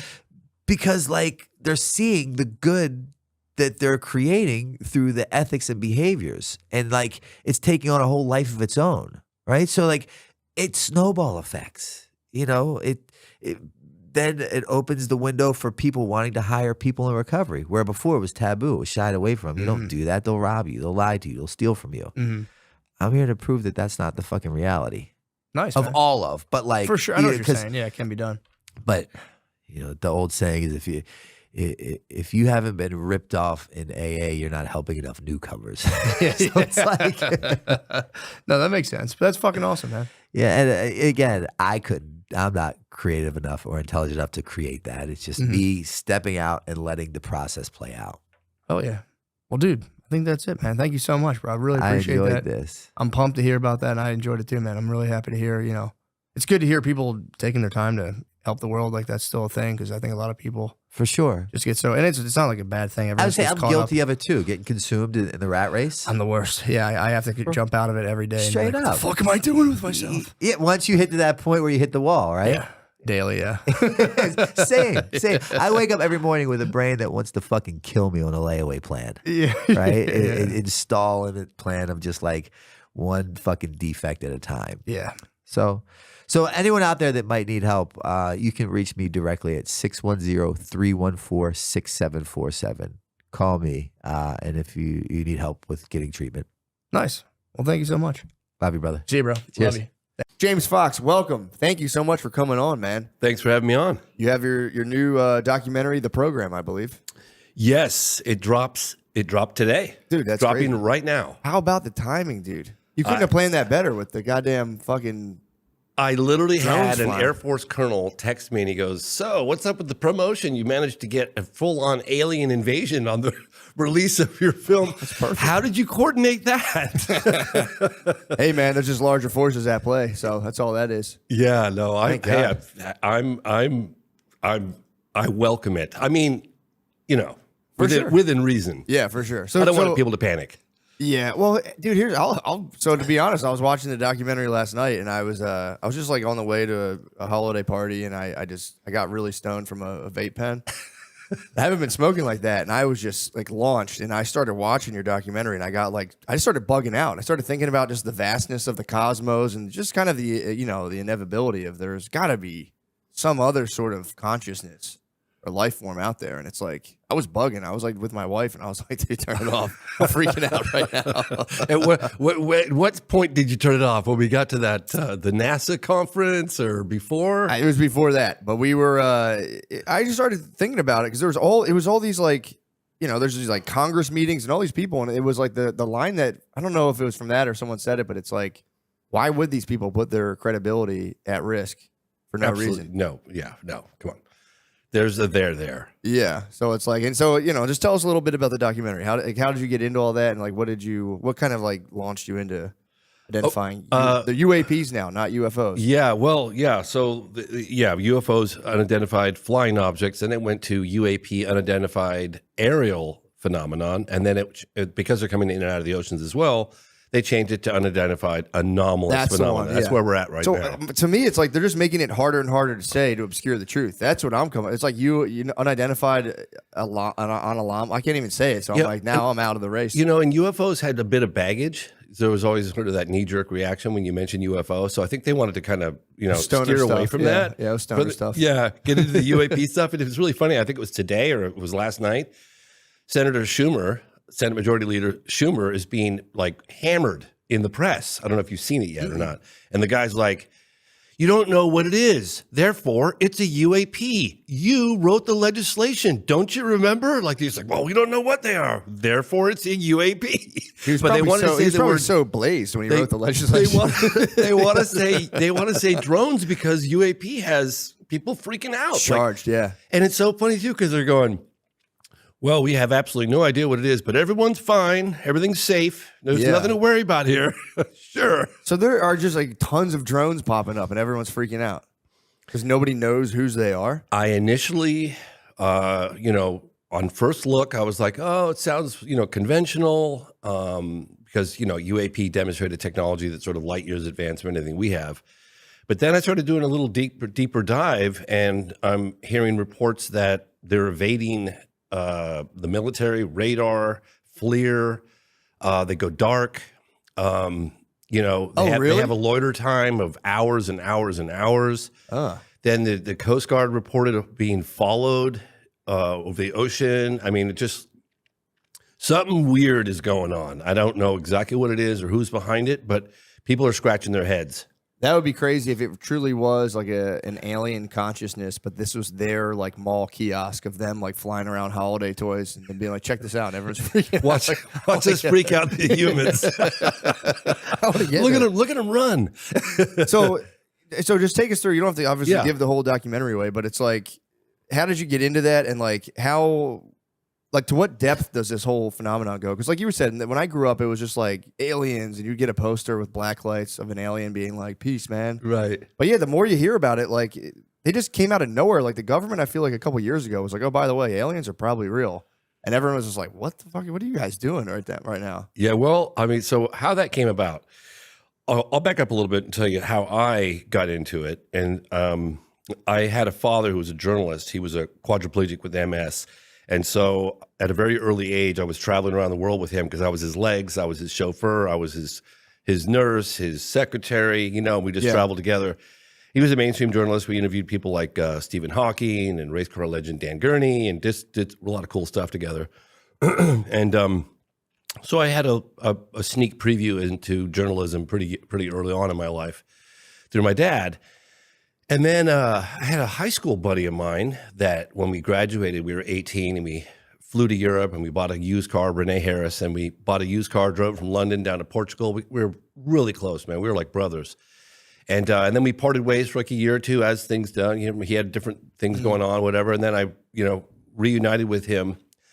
And he was suddenly into this whole UFO thing. And I was like, oh, God, Renee, man. Like, I remember thinking, I'm going to have to cut my best friend loose. Yeah. Like, this is really unfortunate, And he was talking about Roswell and UFO crash and alien bodies. And I honestly thought he'd lost his mind. I mean, I really did. Yeah. What year was this roughly? Probably 93. Yeah. Maybe 94, 93. You were looked at as crazy back then for it. And so anyway... I was apprenticing at a video production company, and I went into work, and I was telling my buddy Richard Van Sickle about it, and I had really looked up to. He was 10 years my senior and really professional, great guy. And I was like, oh man, my really good friend is like suddenly gone off on the deep end. He's into UFOs and aliens and spaceships that crashed in Roswell. And my buddy Richard looks at me, and goes, "You didn't know about Roswell?" I was like, how would I know about Roswell? No, I don't know about Roswell. How would I know about Roswell? He goes, well, the government actually admitted that they did recover a fly. Really? He goes, yeah, check it out. Like, they actually admitted it. And then the very people that were involved in the cover-up came forward on camera before they died saying it was original, the original press release was correct. So I was like, oh my gosh. I started looking into it. Went to a few conferences, met a few military guys, and I was like, God, maybe there's something going on here. Mm-hmm. And so I told my dad, I was like, I was doing video production at the time, and I was doing PSAs and things of that sort. And I was like, I think I'm going to do a documentary on UFOs. And my dad was like, oh my God, please, son, don't do that. He literally said it's a dead end street. There's nothing to it. You're wasting your life. Please. And not only did he was begging me, he had all of my other members, because I was born in England, of the family, writing me letters saying, your dad is very concerned about you. Oh, you were getting like English letters about it. Don't do it. That'd be a tough. There's like a scolding. Just like I've been reading Bertrand Russell's autobiography, and there's a lot of like English letters, and they're pretty. Yeah, they'll get you, man. Anyway, stinging letter. My grandmother used to call me a rapscallion, you hooligan, you skiver, breaking into the house at all hours of the morning. Yeah, she was. So hilarious. Your whole family. So my family's like, please reconsider. Your dad's very concerned, and I just was like, well, I'm of course being a Taurus, I'm a bit stubborn. And I just went all in, and I think it took me about 4 years. And I was at the end of it. I was like, I'm never doing another UFO doc ever again. But I sold it to Discovery Channel. It aired on Learning Channel, and I kind of got the last laugh. And then I got invited to Russia, and because I got invited to Russia, which I ended up going in the late '90s and meeting with generals and cosmonaut Pavel Popovich. And then I got an invitation to meet with Mercury astronaut Gordon Cooper because I've been trying to get interviews with him on my first doc. And then all of a sudden I was like, well, I guess I'm doing another doc because I got all these amazing interviews and I went to Russia and stuff. And so I did another one, and that one was called Out of the Blue. And that took me 5 years. Okay. And I finished that and I said, never again. I remember my partner was in a fetal position crying, and his wife's like, you're killing my husband. Like, stop. What was wrong with him? We were pushing each other so hard, so hard to do a good doc, right? It's like you just get to the end and I'd been there myself. You're broken. Yeah. And so I was like, well, I guess the documentary's done, because I didn't really feel like it was where it needed to be. But we were all out of steam. We were out of money. I pushed my partner to the brink of death. And his wife was screaming at me, like, so I was like, all right. So then we sold that to NBC Universal, and it aired as a 2-hour special on the Sci-Fi Channel. And then 3 years later, I owned the rights again, and I was like, oh, I'm gonna pick this back up and make it to the film I always wanted it to be. So I spent a couple more years on Out of the Blue, and I released that as a director's cut. And in the process of that, I broke a big story with the governor of Arizona, Fife Symington, who there's a very famous Phoenix Lights case that happened in March 13th, 1997. And the governor poo-pooed it at the time. And then 10 years later, I met up with him. It's like, why did you poo-poo it? You had one of your aides dressed up as an alien. They came and mocked the whole thing, and all your, constituents were upset. And he admitted that he saw it too. So then that happened and exploded in the headlines. What did he see? Oh, he saw the lights. Oh, he saw a craft. He saw a big, all connected boomerang shape. He said it must have been a mile from wingtip to wing across because it was so big. Why did he poo-poo it though? He said that there was overwhelming fear, like people were just freaking out. Oh. He contacted the local Air Force Base, Luke Air Force Base. He contacted the Pentagon, and they all shrugged their shoulders, according to him, and said, we don't know what the hell that thing was. What? So anyway, I broke that story, and then I got. I hope you don't mind. I'm giving you a longer version of this. No, I like it, dude. Yeah. So I broke that story, and it catapulted me into the limelight. I mean, we were on all the talk shows, Larry King Live, with the governor, and I thought, gosh, this would be a really good time to capitalize on this attention, because media coverage is very fleeting, and it only happens. You're lucky if it happens once in a lifetime. So I was like, hey, let me capitalize on this, and let me do an event at the National Press Club. And so I did, with my friend Leslie Kane, and it was 2007, and we flew in 14 military and government officials from 7 countries and held an event at the National Press Club. And I shot the whole thing on HD, and then I ended up making a movie about that, which I sold to A&E called I Know What I Saw, and it was a 2-hour History Channel special. So then I was just like, I'm done with UFOs. Like, I'm done. Yeah. And one of the things I've learned is never say never, because I've said that so many times in the past. But then I stepped away from it for a little while. I did a film on the BP oil spill in 2010. And then, has that ever gotten cleaned up? Are the waters good now from that? I don't know if they're gonna realize the long-term environmental impacts, because they were pumping Corexit 5,000 feet down into the oil, trying to keep it like from surfacing, because they get fined for all the surface oil. Oh, really? So if they hide it with the Corexit, which they'd never done subsea injection before, so they did that. And they just blanket it down on the bottom. Basically. They dumped more Corexit into the Gulf ever before, more than they'd ever done anywhere. It was a huge lab test in the Gulf. Yeah. Oh yeah. I've been personally boycotting BP forever since that. So I won't give the gas. So there's only 2 times where I've almost been killed. I've been threatened to be killed in all my filmmaking years. One of them was when I did the BP oil spill film. There was a fisherman. He was head of fisheries for a number of different states. And he met with me secretly, and he was giving me photographs of the fish impact that it was having on these species from the Corexit and the oil. And they had like cysts and boils and just disgusting. Fuck. He gave me these photographs, and he goes, "You reveal my identity, boy, I'm gonna hunt you down and slit your throat. Do we have an understanding?" I said, "Yes, sir, we do." And he wasn't kidding. He He goes, because I run the fisheries, I'm shooting myself in the foot along with a lot of other people, but I can't in good conscience let the people right. eat this stuff not knowing what's going on, like it turned a big lab experiment. The other time I almost got shot in the face is when I was making Moment of Contact. I don't know if you ever saw that film. Mm-hmm. It's about a UFO crash in Brazil. I was there with my buddy Marco Leal for like 12 years on and off, and I made a film called Moment of Contact. It was released in 2022. Yeah, late 2022. And we tracked down a guy who'd been hiding for 26 years who allegedly was driving the car during the second capture of a live alien. I know it sounds nuts. I'm with you. Hold on. Explain that. I don't know what you're talking about. It was a UFO crash that took place in 1996 in Varginha, Brazil. Mm-hmm. I had been looking into it for 12 years. I didn't believe it when I first heard about it. In fact, I was making my first UFO documentary, my second UFO documentary out of the blue when I heard about the crash. It happened in 96. I was making it in like 99, 2000. That's when I started. I heard about it, but I was like, that's impossible. They don't have a UFO crash and live aliens walking through the town. No way. So I took 10 years before I even, like almost 10 years before I would even, actually, it was over 10 years before I would even look into it. And then I ended up spending about 12 years. But in any case, a UFO was spotted in trouble. It was a cylindrical shape object, like a cigar.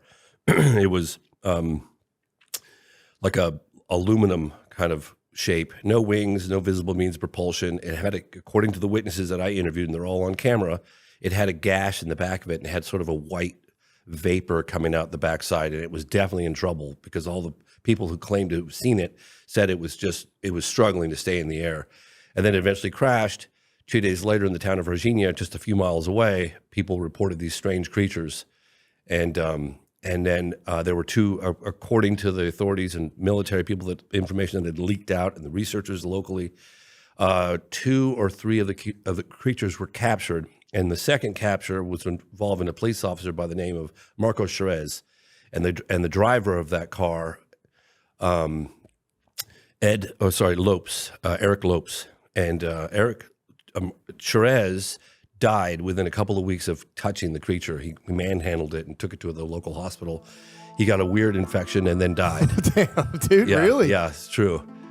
Hey, do I take no alien music. Sorry about that. So the only other living witness to that second capture was the driver, Eric Lopes, who's also a police officer. And he was just driving. The other guy apprehended. Yeah, he was actually on duty that night, and they were told him be on the lookout for something strange, something real strange. They didn't say live aliens or anything like that. They just be on the lookout. We're looking for something. So he calls his buddy, Marco, who was actually off that night, Marco Cherez, and he's like, "Hey, I got this weird assignment tonight. Like they're saying there's something weird on the loose, or I don't know. You want to come with me?" So they team up. He jumps in the car. Off they go. They see it. It ran across the road in front of them, slammed the brakes on. Marco jumps out of the car, grabs the thing, puts it in the back of the car, takes it to Humanitas Hospital. What'd they say it looked like? Did they it was brown. You could look it up, Varginha creature. It had a big head, big red eyes. It had brown, oily skin, frail, weak, struggling, suffering. Yeah. All the witnesses said. And then Marco Cherez had this like oily, greasy, he was like rubbing his body down with rubbing alcohol afterwards. And then he got this infection. We interviewed the doctors that worked on him. He died. And They couldn't explain it. They were like, they'd never seen anything like that bacteria ever. Somehow his body just had no defense against it, and he died. So the only living witness to that incident, that particular capture, is Eric Lopes. Mm-hmm.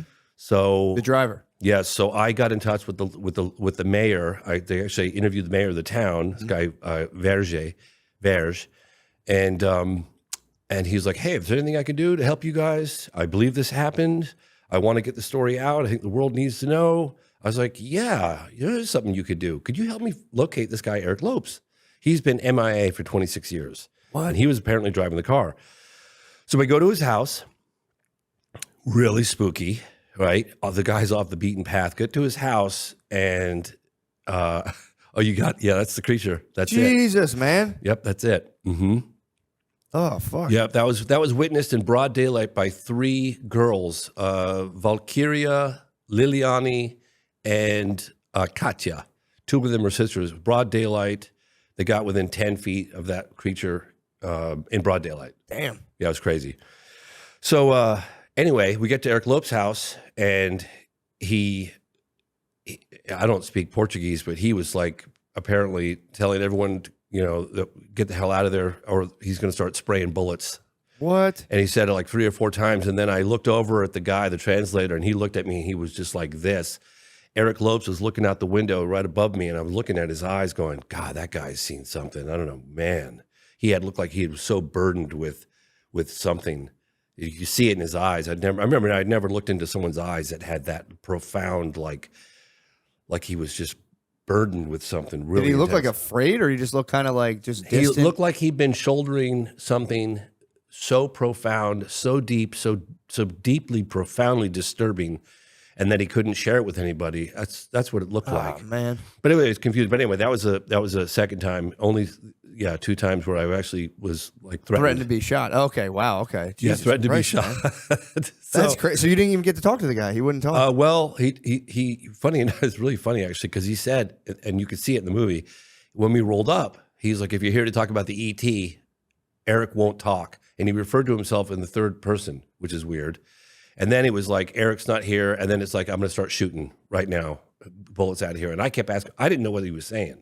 So I kept trying to get a question in, like to my translator, and the translator looking at me like, dude, just chill, And then finally he looked at me like, it's time to go. Like that look, you don't need to speak any language For to sure, get that yeah. look. Yeah. It was like, we're leaving now, period. And I was like, shit, what's man. going on? Anyway, so yeah, that was. What do you think happened to him? You think he got like inhabited or something?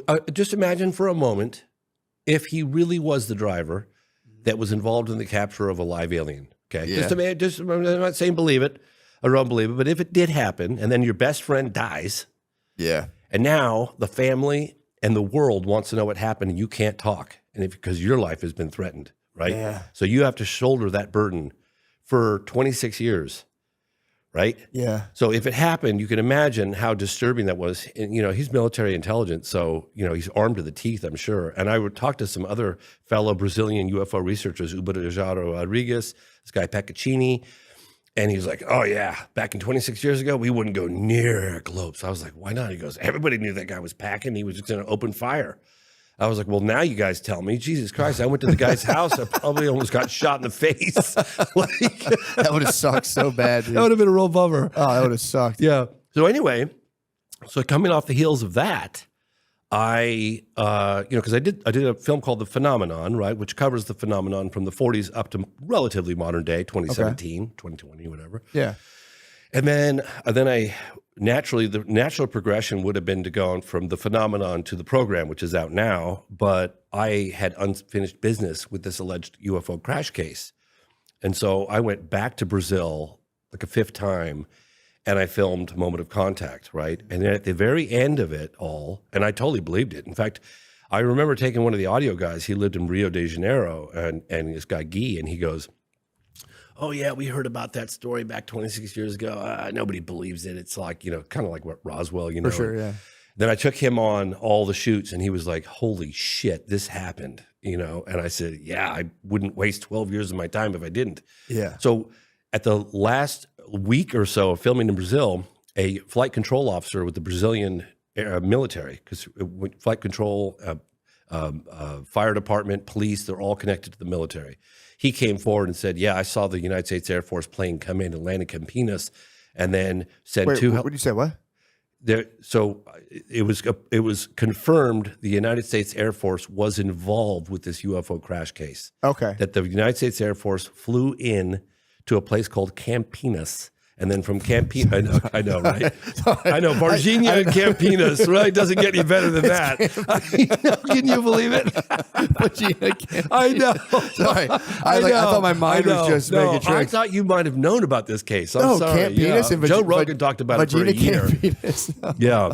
I wish I knew about I know. So there's an alien invasion. Well, so They probably thought it was the best place ever. They're like, we got to go to Campinas, Virginia. Virginia. I know, you can't make this stuff up. I know. Okay, it's so really what funny. happened?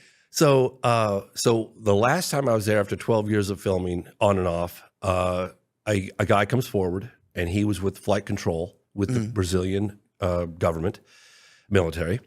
And he's like, yeah, I was on duty that night and I saw, this is January 20th, 1996, and I saw USAF come in. And I was like, USAF? United States Air Force, USAF. Flight come in and he didn't have authorization to land. So he told some folks, like, I can't let this guy land. You need authorization. And then a higher up stepped in the room and said, let him land. Yeah. So he goes, yeah, this thing landed. Then one or two helicopters were unloaded and they were flown to Virginia. They picked up some stuff, came back to the Campinas, loaded it on the plane, and the United States Air Force plane, back to the United States. Yeah. So that was when I became aware of the fact that, wow, there probably is a crash retrieval program going on. So when I started doing the program, the film that's out now, it was almost personal for me, right? Because I had no idea. Like, I was on Joe Rogan talking about moment of contact in April of 2023. Well, in July of 2023, the highest level intel officer, David Grush, testified under oath to a bipartisan group of lawmakers that there is a crash retrieval program, and he found it.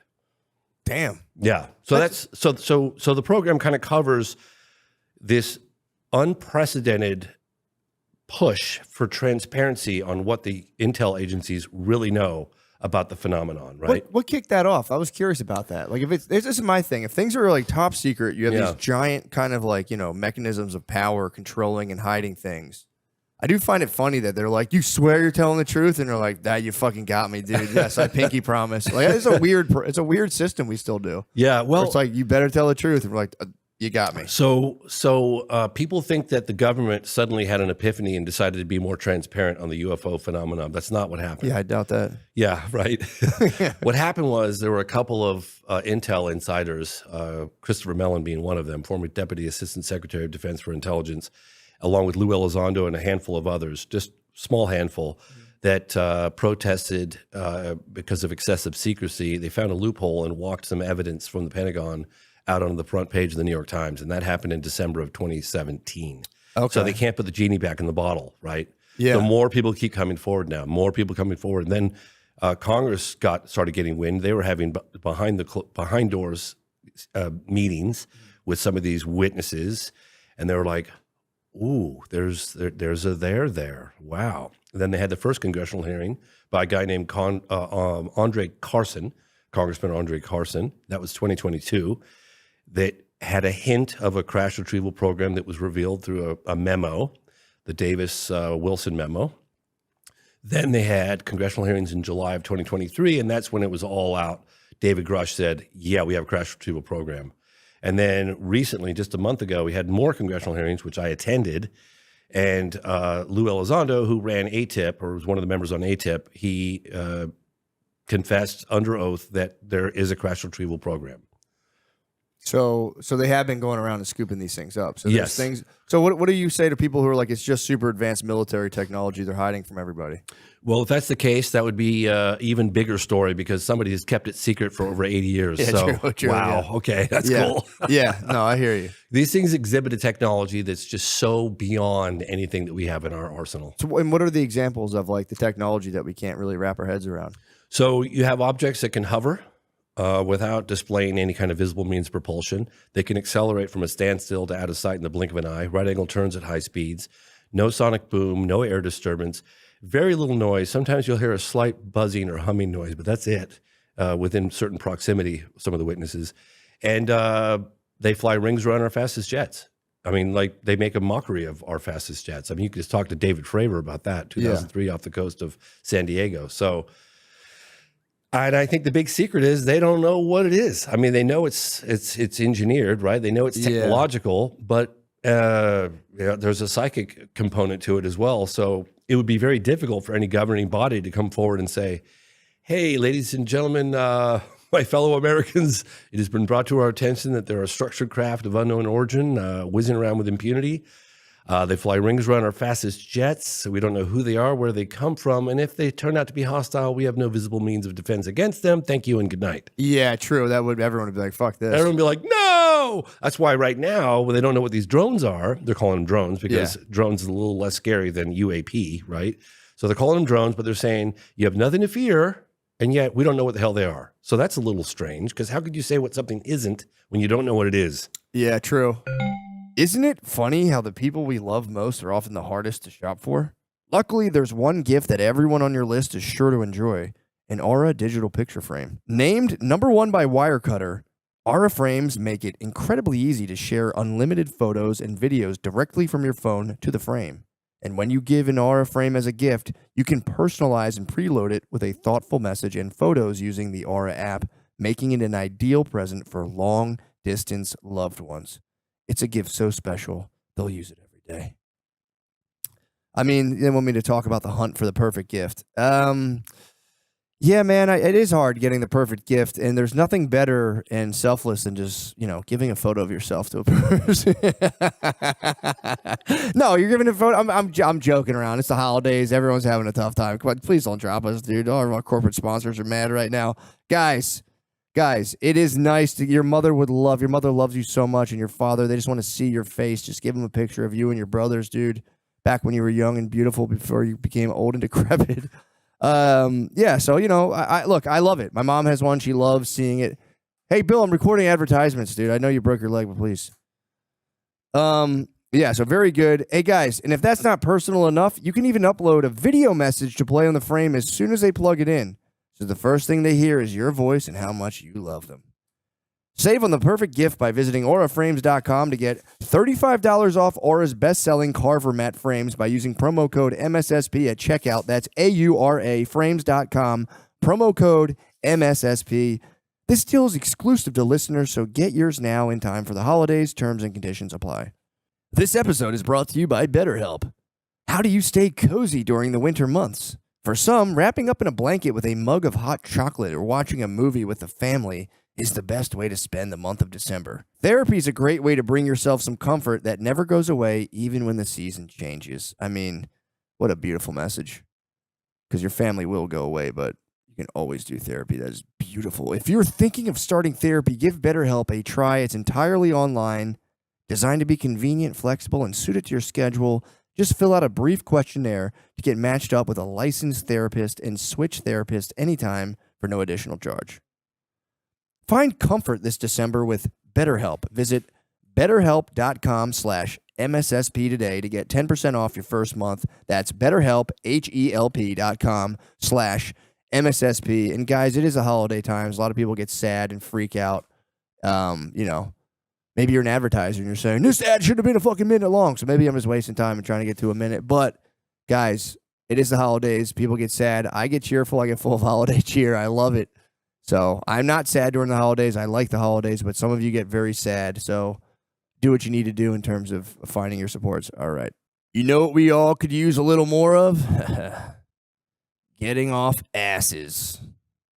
I have no problem with that sentence. With bold flavors and a crisp, refreshing kick, Mountain Dew gives you that extra push to get moving and feel like you're on top of the world, a world where the sun is always shining. Your crew's ready for action, and unforgettable adventures are just around the corner. Call out your favorite flavor. I mean, obviously, guys, I'm classic. I'm keeping it cool on this one. My corporate partners were a little upset. So, I just want to keep it all business right now. This is a Mountain Dew. Check that out. Some of the verbiage is great tasting, refreshing, and has a citrus kick, which is very nice. Talk about what game/activity you'd play with friends. Honestly, I like to talk about that. I thought I was being pretty open and candid, with my branding partners, talking about what I was doing with my friends, but I don't know if they like my candidness or my candid nature. So I'm just going to say, me and my friends, we drink Mountain Dew, we hype each other up, we watch the game with each other, and then our wives come over. And I'm not going to talk about wife swapping or anything like that with our corporate partners, but we just have a good time, dude. Whatever, man. Just fucking do you, bro. The mountain is calling. You should answer. Grab your friends. Grab an ice cold Mountain Dew wherever refreshing beverages are sold, and do the do. Yeah, it is deeply unsettling to be like, because human beings just have this idea we're kind of like top dog in the universe. Yeah, so it does threaten. I mean, I feel kind of weird. Like, what do you think I have two questions. Yes. What's the telepathic element you're talking about? I'll give you an example. There's examples like this that go on for decades. But so David Fravor, the encounter that took place. It's now commonly referred to as the Nimitz case. It was off the coast of San Diego in 2003. And he chased this Tic Tac looking object. It had no wings, no propulsion. It could hover. It was hovering right over the ocean. He could see it down below. There was 2 military jets that saw it. Got 4 people that got visual. Then they picked it up on the radar, and they chased after it. And as they were close, so the object was down just above the ocean surface, and it was darting around kind of like this. And Fravor said he was going to get a closer look at it at whatever altitude he was. So he started spiraling down to get a closer look at it. Jesus. And the Tic Tac object starts spiraling up. So it was mimicking his movement, but backwards. So he's spiraling down, it's spiraling up. And then he decides to kind of do a maneuver and intercept it, like cut it off. He gets right at it. He goes, this is about a quarter of a mile. And he goes, that sounds kind of far away, or half a mile, whatever it is. But in flight, it's very close. Yeah. No rivets, no seams. Like, what is this thing? And then he said it took off. Like, impossible. Like this, it did something that's just not even possible. And then it ended up at their, it's a strategic Latin launch that's like predetermined before. I'm trying to think of the technical name they use for that. But in any case, it just showed up right at that exact tactical spot at their Latin launch. It's like, and he said he had like the hair on the back of his neck stand up straight, because that was like it. Basically, like I'm 5 steps ahead of you guys. Like, yeah, I even know where your Latin launch is, man. Yeah. So, and again, I could give you example after example. For after sure. example, Yeah. No, that but makes that's sense. just Though. one. That's Yeah, pretty crazy. Yeah. So what do you think are like the implications on like day-to-day kind of like human thinking and affairs? Say it's just like it's proven without any sort of doubt or whatever. It's proven that there is like life forms that just dwarf our kind of technology and understanding of the universe. What do you think that does to human beings? Think that's a good, or you think that'll like spin people out, or maybe make us be a little nicer knowing we have like other life forms watching us? Yeah. I think I always felt that it would be a little scary, right? But that's okay. I mean, reality is reality. It's been going on for a long time. It doesn't seem to be here to hurt us, because others might argue with me on that point, but for the most part, seems to be a fairly benign. I mean, there are other aspects of the phenomenon that one might argue is a little scary, but whatever. That's a whole nother. Well, I would argue. I would argue. Sorry, I'm going to cut you off. No, it's okay. Yeah, please. I would argue if they're that advanced, there's a huge chance they're not kind of like predacious and like, you know what I mean? Because it'd be hard to be that advanced while you're still dealing with kind of like those more animal aggressive kind of instincts. Yeah. You think it would implode like human beings? Like if we don't kind of get our kind of aggressive instincts under control, we might like blow ourselves up. Yeah. No, it's really funny actually. And to your point, I interviewed this guy, Robert Salas, who was a launch control officer during the height of the Cold War. And I think he was in charge of Minuteman missiles, but they were nuclear arms. And I'm not sure if it was Minot or anyways, one of these bases housing nuclear weapons, and objects were seen over the base, documented over the base. And then all of their vast majority of nuclear weapons went into a no-go situation. They were just shut off, and they're all independently controlled. I report about it in my film, The Phenomenon. And I talked to Salas about this, and it was funny. I could see why he was a launch control officer, because he's got this demeanor where he's just like super mellow and calm and just measured, and just doesn't, he's like, well, James, the message I got from that is almost like taking matches out of the hands of a baby. Maybe you shouldn't be playing with these things. Yeah. And I was like, wow, never thought of it that way. Wow. I never heard of that. So they all just deactivated. Yeah. Oh, there's 50 cases in my film, The Phenomenon. I literally did a deep dive in there with the help of this guy, Robert Hastings, who wrote the book on it. And you'll hear officer after officer after officer about incursions over military bases. They seem to be like some people had put it, like a moth to a flame. Like anytime there's nukes around, the phenomenon kind of just comes around to check it out. Yeah. Wow. Mm-hmm. Damn, that's crazy. Yeah, Senator Harry Reid, former Senate Majority Leader Harry Reid, gave me an interview. I think it was like 2019. And he was the one that started this, one of the key people that started this UFO investigation, ATIP, Advanced Aerospace Threat Identification Program. Before that, it was OSAP. But in any case, I asked him, it went on for 10 years. It was never meant to go public. But again, people had protested from the inside from excessive secrecy and walked some evidence out of the Pentagon onto the front page of the New York Times. And it went on for 10 years. It was found out in like at the end of 2017. It started around 2008, 2007, something like that. And I said, what were some of the more astonishing aspects of the phenomenon that you learned during that 10-year Pentagon investigation? And he goes, right away, just like that. He goes, they're interested in our nukes. And I was like, oh, whoa, I'd heard about that a little bit. So we did a whole segment on it within the phenomenon of Wow. That's pretty crazy. Yeah. And there are a lot of incursions going on, military bases all over the place still. So I don't know. I think it's a far more complex issue than one might, gather. Yeah, true. It doesn't have like one easy explanation. I've been doing this 30 years and I don't know what the hell's going on. Yeah, it's one of those things that does. I wish I did. Well, it kind of dwarfs the perceived power of governments, where you're like, the United States, where like we have all these missiles, or like the cutting edge of technology. And then you see something that's so much more advanced. If it's really buzzing around, kind of like it makes the government less authoritative almost. So you're kind of like, all right, dude. Like, I thought it would have a unifying effect on all of humanity, quite honestly. I mean, if there's an outside force, I mean, Reagan had talked about it, but he used it more of a threat. But if you have something I think it would unify us. Yeah. Excuse me. I remember interviewing Apollo astronaut Edgar Mitchell, and he was Apollo 14, sixth man to walk on the moon. And he said on the way to the moon, he was so caught up in all the data, and he might as well have been a simulator, but coming back, he got to kind of really just look at the Earth and look at and really feel what he was doing. He was hurling through this little tin can through the vastness of space and darkness. And he goes, you don't know dark until you've been into space. Like it's a vacuum out there. And he goes, I looked at Earth and I watched it slowly getting bigger and bigger, and all those invisible lines, I didn't see any territories. And I was imagining all the wars that were taking place and all this. And he really felt, not just saw, but felt like humankind as one race, one, you know what I mean? One people kind of thing. And I think that this reality will help accelerate that.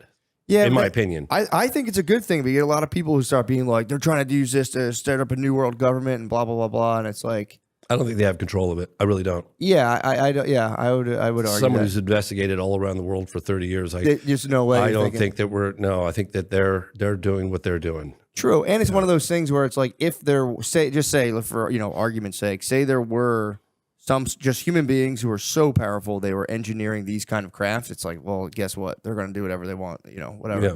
But yeah, I think that's awesome, man. I think it's pretty cool. And I think it is I don't know. I think it's good for people to have kind of shocks to their system. And I think the UAP kind of like reality of other life forms is a good shock to the system in a way. I mean, if you look at the program, you'll see, refreshingly, you'll see a bipartisan effort. You'll see Democrats and Republicans working together, being civil, and like really trying to get to the bottom of it. And I love that. Yeah. About that, it's uniting Congress and our elected officials, no question about it. You're looking at AOC with Tim Burchett being really kind to each other and calling each other colleagues, and it's very I love that. I think we need more of it. Yeah, because you can get so into your like hometown versus a country. You're like ants on a hill. You're like, this is this huge place. Then you get a cosmic perspective, and you're like, right? Oh, fucking that's nothing. They should send all politicians into space. They should. That'd be awesome. Or just give them a ton of LSD. There you go. Either or. Sure. Is it possible that this is it's us, but an ancient civilization? Like if Elon Musk or Bill Gates, if something happened now, they would just go into their bunkers, and they have huge bunkers, and their civilization would grow for thousands of years. And everybody else on top, we decelerate and we become back to cavemen. And now 12,000 years later, they're finally coming to the surface again. But it's us, just a more advanced civilization that was able to keep going. I've heard that theory, and one of the things that I'm coming to terms with is that all options are on the table as far as I'm concerned. I mean, I've heard interdimensional, I've heard future, coming back from the future. I've heard interplanetary. I've heard they're right here all along, down in our oceans and in specific locations around the world. And I can't say no to any of them. I have to keep all options on the table. And at one point jokingly said, "It's a huge universe." I said, maybe it's all of the above. Maybe it's not just one race. Maybe it's a number of different things. It's one of the reasons why I showed some incredible Hubble telescope photography from space and galaxies. And one photograph in particular from NASA is they look like almost stars. There's so many of them, but then you realize they're not stars. You're looking at galaxies, and each one of those galaxies has like 400 billion stars, right? And it's like, and you're looking at all these pinpoints of light, and those are all galaxies, and you're thinking, you got to be kidding me. That's just incomprehensibly big, right? It's like, and we're just like, there's more stars. There's 10,000 times more stars than there are grains of sand on all the beaches in the world. It's like 10,000 times. So you can't even wrap your head around it. And it's getting bigger by the day. And now they're talking about multiverses and stuff. It's like, God only knows, man. Like, and sometimes it's like, my mind hurts thinking about it. Like, I don't know, man. Sometimes when I think about the vastness and like how it keeps going on, and if it's not infinite, then where does it stop? Well, this is the thing that fucks me up. It has to be infinite because if it were to stop, it could only stop by a sort of border. And there'd have to be something on the other edge of the border. So it has to be by definition infinite. So insane. The universe really is like ruled by like dream logic. That's the only place a thing can be infinite and not infinite is in a dream. Don't get me started, dude. I know, I was freaking out in the Uber last night. It blows my mind. Seriously. I'm just like, but you know what I'm talking about, though? It has to be infinite because if it were finite, there'd be a bordering edge, and there'd have to be some physical thing on. You can't have something that borders that doesn't have another side of it. So it can't be It has to be infinite, otherwise. I remember one time thinking to myself, like, I have no idea why I'm here. What the hell's going on? I do that every day. I don't think we're here to hate each other. Yeah, that's one thing I feel like. Come on. Yeah. Well, it doesn't feel good in your body. That's what I've been doing. It's like people say like, this is crazy. It's all airy fairy talk. It's like, well, dude, if you like just assume we're these kind of like struggling animals with nothing other than animal instincts, and our whole sense of consciousness is like, just wafting off these. It's just like this nonsense that's wafting off our instincts. It's like to take that worldview it literally hurts your body. Yeah. So it's like, I agree with you, man. Right? I think if you kind of open yourself up to like the kind of cosmic scale, becoming basically a cosmic patriot rather than your country, or people will be mad at me for that. Like, ooh, but you can like your country, but also be like, I'm also a citizen of the universe. Absolutely. Opening yourself up to that scale feels good. I remember asking Edgar Mitchell. It was really funny because we're in the middle talking about UFOs, and he like kind of grew up in Roswell, the surrounding areas. And so he knew all the ranchers from back in the late 40s, early 50s, actually even earlier than that. And I was like, God, I'm so sorry to ask this question of you because I'm sure you get asked this all the time. What was it like to go to the moon? And he's like, well, James, if you'd like, I'll tell you, and so I got such a detailed description of what it was like, right down to when they landed on the lunar surface. They were hearing these meteorites pelting the skin of their craft, and they've been up basically for 3 days. And NASA's like, you guys need to go to sleep, and they were like, oh no, man, I want to. They tried to go to sleep, and then they were too excited. They were like, told NASA, we're overriding your recommendations. We're putting our suits on. We're going. Wait, so they were up for 3 days straight, and they were just like, yeah, they couldn't sleep. They were on the lunar surface, and he said they put their suits on, and they went out there, and he's walking around the lunar surface, and he says he sees off in the distance this blue marble. I love sharing this story because it's so crazy. This blue marble suddenly rise. It was an Earthrise from the moon, and he said there it was, this oasis of life. Suspended in the darkness of space, the vacuum of space, such a hostile environment around it, right? And there it rose, and he had these big gloves on, and he put up one hand, and he blocked out the entire Earth, right, from the lunar surface. And he's like, all that I know, all that I've learned, all the borders, all the people, and I'm blocking it out with one hand. Damn. Yeah, isn't that cool? Wait, so the Earth rises when you're on the moon? Yeah, he said it was an Earthrise. Yeah, it was an Earthrise. Yeah, isn't that so crazy? Cool. That's so cool. Yeah, and he was like, it was like a blue marble. Like he said, it's suspended in a vastness. He goes, you don't understand the vacuum of space until you've been there. Like it's dark, it's hostile, and there's this oasis, this life oasis.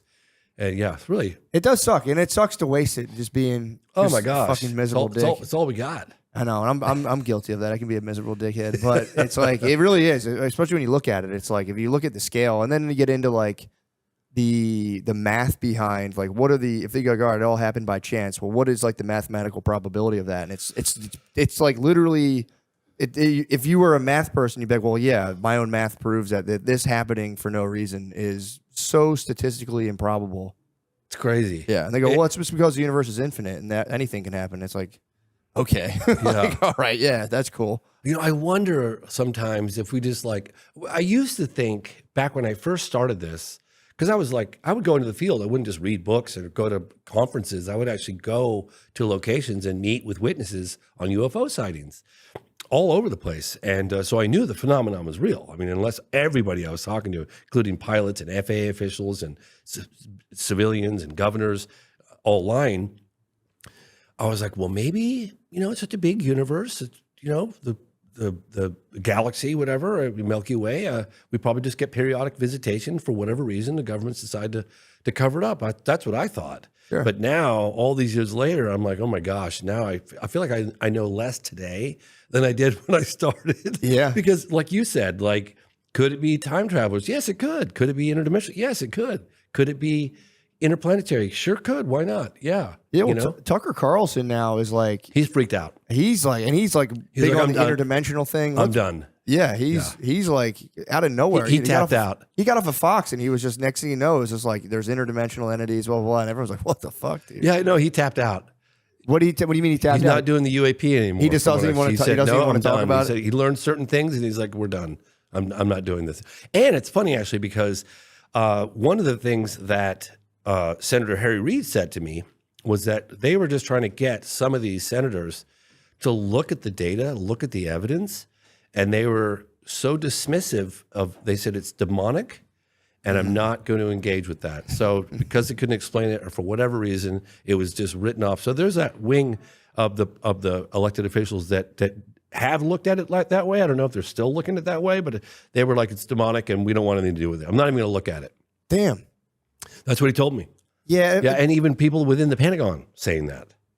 Yeah, I mean, it makes sense especially if you're like an older man, and typically politicians, and I would say even more so like military people. A lot of them are sort of kind of like a rigid, kind of like insulated, and like not like they're not saying like they're egoic, but it is like they have a very kind of top down way of thinking, and like stuff like this is just like there's no time for it. You know, one of the people in the part of the UAP task force, I'm not sure what year he was involved, but his name is Lenval Logan, great guy, and he goes, it's crazy. He goes, we pick up a Russian MiG or something on the radar, and it's all hands on deck. And yet, when it doesn't have any markings on it, we can't identify it. It's like nothing to see here, folks. It's like he's like, well, how could that be? What? Like if it had a Russian flag or a Chinese flag, it would be all hands on deck. Yeah. But because it doesn't have that, it's flying rings around. We can't stop it, control it, whatever. It's like nothing to see here, folks. Yeah. Oh, that's kind of nuts. That's what he said. Yeah. So there's got to be some sort of directive. Like I said, if you're military, there's rules for everything. So to be like, we'll get that He's later. like, how can that be? I was like, it's a great quote. It's one of the quotes at the end in the credit. I always like to, when I'm editing a film, I'll get a lot of what I call GMs or golden moments. And I always paint those. I color those like a gold color. And then I put them, if I can't find a place for them in the movie, I tuck them aside in my GM, basket. And then at the end of the film, I'll go, oh God, can I squeeze these in somewhere? And if I can't squeeze them in, one time I was like, why don't I just sprinkle them throughout the credits? So now I always love doing that. What I'll do is I'll get my little GMs, and that moment with Lenval Logan, who's part of the UAP task force, is sprinkled in the credits at the end. So that's awesome. If you do watch the program, watch it all the way through the end, because there's lots of cool stuff sprinkled throughout the credits. That's awesome, man. Yeah, isn't that fun? That is a good idea. Yeah. Damn, man. So we'll wrap this up. I think this has been awesome, by the way. Thank you. Oh, cool. Thanks. My question is, so say if somebody, the biggest doubting Thomas, or one of the, if someone pretty close-minded is like, I don't even want to think about this stuff. Do you have like one kind of like silver bullet you'd be like, check this out, or would you just? I would have to say that if you watch the program and you still think there's nothing to it, I think that's going to be nearly impossible. Damn. I really do. Okay. Just because of the bipartisan effort, the congressional hearings, people testifying under oath, some of the video photographic cases and radar. And look, the DOD's, begrudgingly admitting that the phenomenon's real. They're not lying anymore about that. Yeah. Right? I mean, they're trying to control how this stuff comes out, but it's happening. It's coming out. Okay. So One can speculate all day long as to where it's coming from and what's its objective or agenda. That's up for speculation, but the phenomenon is real and it defies a conventional explanation. Awesome. Dude, thank you so much, James. Appreciate Thanks it. for doing this, man. Of course. Watch the program. Thank you, James. Of course. Later on.